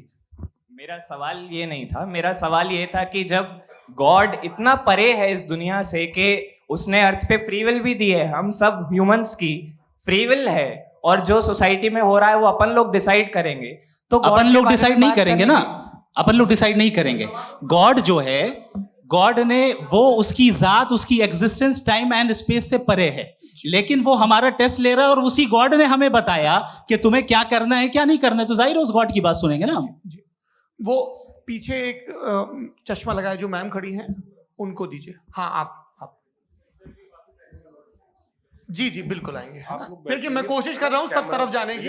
हाँ, उनको दीजिए माइक। जी, हेलो सर, मैं ओमनी प्रेजेंट नहीं हूँ, टाइम पाबंद हूँ, और जहां तक कोशिश कर सकता हूँ करूंगा। जी, अपना नाम बताइए। मेरा नाम उर्सुला है, मैं दिल्ली यूनिवर्सिटी की एक स्टूडेंट हूँ और मैं स्टूडेंट फेडरेशन ऑफ इंडिया से हूँ। मेरा सवाल मुफ्ती जी से है कि इस हॉल के इस कमरे में बैठ के हम लोग रेप की मोरालिटी के बारे में फिलोसफिकली बात तो कर सकते हैं, बट असलियत ये है कि रोजमर्रा की जिंदगी में औरतें रेप के थ्रू गुजरती हैं, और हम लोग सिर्फ नंबर्स पे इस तरह नहीं देख सकते, क्योंकि कितनी औरतें हैं इन कंट्रीज में जहां पे आप बता रहे हैं कि केसेस कम हैं, जिनका एक्सेस है कि वो जाके केस फाइल कर सकें। कितनी औरतें हैं जो जिनको काम करने की आज़ादी है उन कंट्रीज में। यूरोप में ये आज़ादी आ गई, यूरोप में ये रूल्स आ गए, तो हम आज उसके बारे में बात कर पा रहे हैं। जी, जवाब। आपने ये कहा कि कमरे में बंद होकर हम लोग इस पर फिलोसफिकली बात कर सकते हैं, लेकिन हकीकत में क्या हो रहा है, वो ग्राउंड लेवल पे क्या हो रहा है जो बहुत गलत हो रहा है, और वो सफ़र कर रही हैं। आई एग्री, बहुत गलत हो रहा है, और जो गलत हो रहा है उसको हमें रोकना है। और क्यों रोकना है, वो गलत क्यों है? हमारे पास इसका ऑब्जेक्टिव फाउंडेशन है, इनके पास उसका ऑब्जेक्टिव फाउंडेशन नहीं है। मैं ये कहना चाह रहा हूँ कि जहाँ पे भी जुल्म हो रहा है, जहाँ पे भी औरत पे जुल्म हो रहा है, या उसकी इज्जत लूटी जा रही है, या उसे तकलीफ पहुँचाई जा रही है, और सिर्फ औरत नहीं, किसी इंसान के ऊपर भी जुल्म हो रहा है, तो उसके खिलाफ खड़ा होना, ये मोरालिटी हमारे पास गॉड के पास से आई है। वरना जावेद साहब तो कह रहे हैं कि जो है मेजॉरिटी डिसाइड करेगी, तो मेजॉरिटी तो कभी भी बदल सकती है। क्या आप ना तो ये थोड़ी सी आपको गलतफहमी है। मैं अगर मेरे जुमले से ये मदनत निकला या मैंने कहा, तो ये जुमला मैं वापस लेता हूँ। ये मेरा मतलब ही नहीं था कि मेजॉरिटी डिसाइड करेगी। मेजॉरिटी डिसाइड करे तो दुनिया में बड़ी, वैसे आपने कहा था ये जुमला। अच्छा, हो सकता है, मैं मान रहा हूँ, बाद में रिकैप कर लेंगे। अरे एक सेकंड, मैं अपनी एक्सप्लेनेशन देता हूँ। मुनासिब बात यह है कि हम सब के सब दिल में जानते हैं कि क्या अच्छा है क्या बुरा है, हमें पता है अच्छी तरह से। जो लोग बुरे काम करते हैं उन्हें भी मालूम अच्छा क्या। यही तो सवाल था हजरत सर, कि फिर सर, ये मोरालिटी आई कहाँ से? क्रॉस एग्जामिनेशन, हाँ जी हाँ जी। मोरालिटी साथ रहने की डिजायर से आई। यानी साथ रहकर जो कुछ कह दे जो कुछ कर दे वो हो जाएगा? नहीं नहीं, तो आप कायदे से रह ही कर सकते हैं जब तक लोगों में मोरालिटी हो, वरना आप क्यास हो जाएगा। ये आपको कैसे पता? जी हमने देखा ना जहाँ मोरालिटी का क्यास हो गया, हम देखते हैं कहाँ पे देख भाई अरे, दुनिया में। आप जो ये- कह रहे हैं आप एक अभी कहीं मैं पे आप अगर लोगों गलत को हो रहा है इस बहस तो के उसको बाद आप मैं गलत लोगों देखिए। को आप सर मुफ्ती आप साहब, मैं- एपिस्टेमोलॉजी मुफ्ती की साहब, बात मुफ्ती कर रहे हैं, मैं साहब, ऑन्टोलॉजी अरे की बात मुफ्ती कर रहा साहब, हूँ। मैं इस बहस के फाउंडेशन बाद क्या आप है? दोनों लोगों को चाय पे फाउंडेशन होस्ट करूंगा, वहां पे क्रॉस एग्जामिनेशन कर लीजिएगा। अभी ऑडियंस का हक मार रहे हैं आप लोग भाई, सर जस्ट लोग हैं आप लोग। और ये भाई ये हाँ बच्चे- उधर उधर आएंगे, उधर इनको आएंगे। भी। जी सर आएंगे आएंगे। अच्छा सर मेरा नाम लईकुर रहमान है और मैं अलीगढ़ मुस्लिम यूनिवर्सिटी का स्टूडेंट हूँ। और जहाँ तक मुझे पता है कि sir you are also product of Aligarh Muslim University. मैं भी उसी चमन का बुलबुल। हाँ सर, तो बड़ी खुशी हुई मुझे जान करके कि मैं आपसे मिलूंगा। सवाल सर मेरा सवाल यह है, सर सैयद अलैहि रहमा का नज़रिया यह था कि खुदा के वजूद को अक़ल के दायरे में रह कर के तलाश करना, न कि पूरी तौर से उसका इनकार कर देना। Sir how will you define it? नहीं तो ये तो आप इन्हें बताइए। ये सर, असल सवाल में रह आपसे। के खुदा का वजूद साबित कर रहे हैं। नहीं तो सर आपने सैयद इनकार ने किया। कर रखा है, इस वजह से मेरा क्वेश्चन उन्होंने आपसे। यही सर से एक सेकंड, सर सैयद ने यही कहा ना कि जी। अकल से आप खुदा के वजूद को हाँ। साबित नहीं कर सकते, यही कहा ना भाई। वो उन्होंने कहा कर सकते हैं और वो कर दिया गया आज। हाँ, वो फोन दो। तलाश करना या साबित करना अकल से अकल से नहीं सर हो सर अरे सवाल तो सुन लीजिए जी। अकल से नहीं हो सकता है, यही कहा ना आपने। अकल से हो सकता है।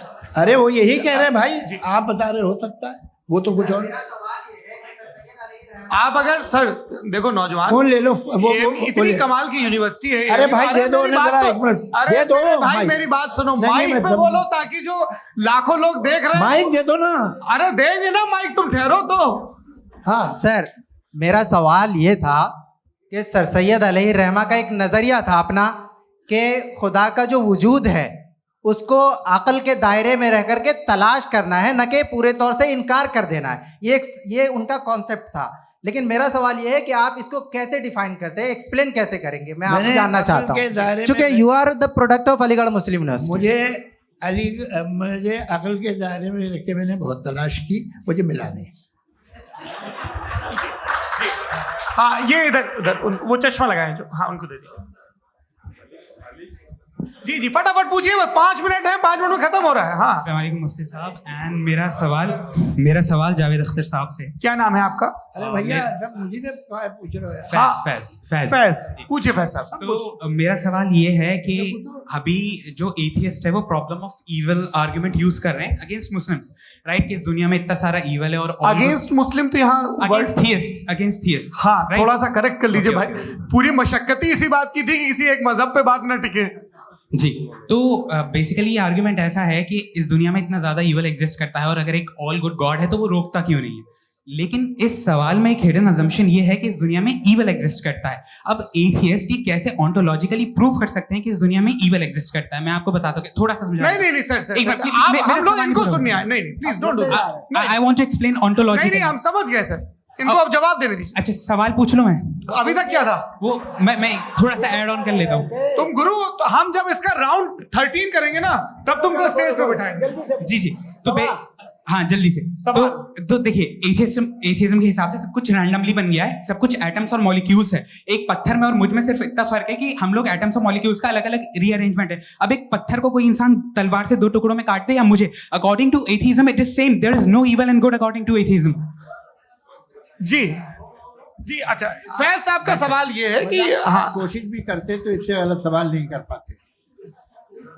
एक लाइफ फॉर्म है और लाइफ फॉर्म में फीलिंग्स है, मतलब लाइफ फॉर्म सुनता है, देखता है, टेस्ट कर सकता है, फील कर सकता है। तो उसकी ये जो क्वालिटी इस बबल में आ गई है, वो जानवर में भी है, इंसान में भी है।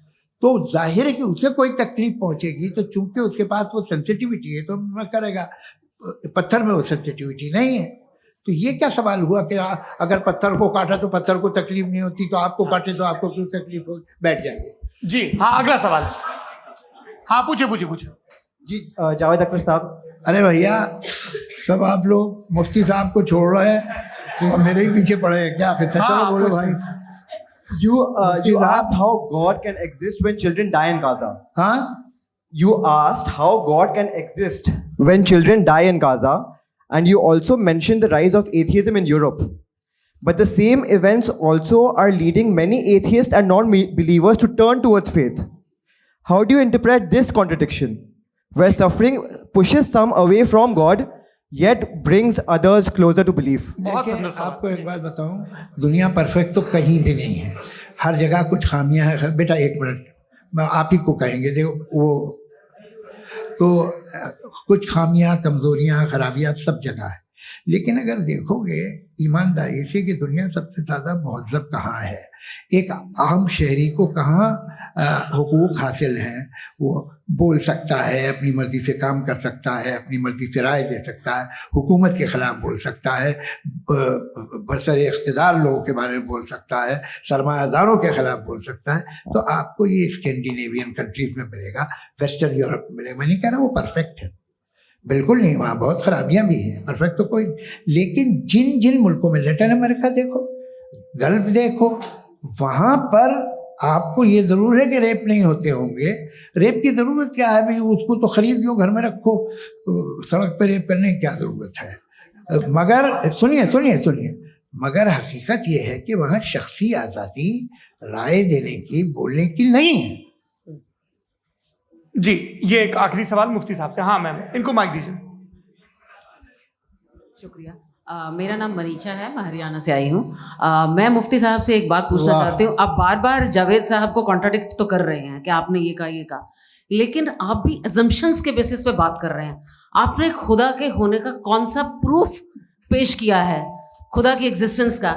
अब इस सवाल को अलग रहने दीजिए, कौन एथीस्ट है कौन नहीं है। और दूसरी बात जो आपने एक छोटी सी कही थी कि ये फ्री विल का इस्तेमाल करता है इंसान अपनी, लेकिन उस फ्री विल का इस्तेमाल में मतलब खुदा ने ये दे दी सबको ये इजाज़त कि वो कितना घिनौनापन और कितनी ज़्यादा खराब से खराब तरीके इस्तेमाल कर सकते हैं। जवाब सुनते जी।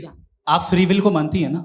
ये अब कहती है कि फ्री विल नहीं है ना? मानती है ना? तो अब आपके पास इसका कोई एक्सप्लेनेशन नहीं है कि अगर एक इंसान उस फ्री विल का इस्तेमाल करके गलत काम कर रहा है और बच के अच्छी जिंदगी गुजार के निकल जा रहा है, उसका कोई रिकम्पेंस नहीं है।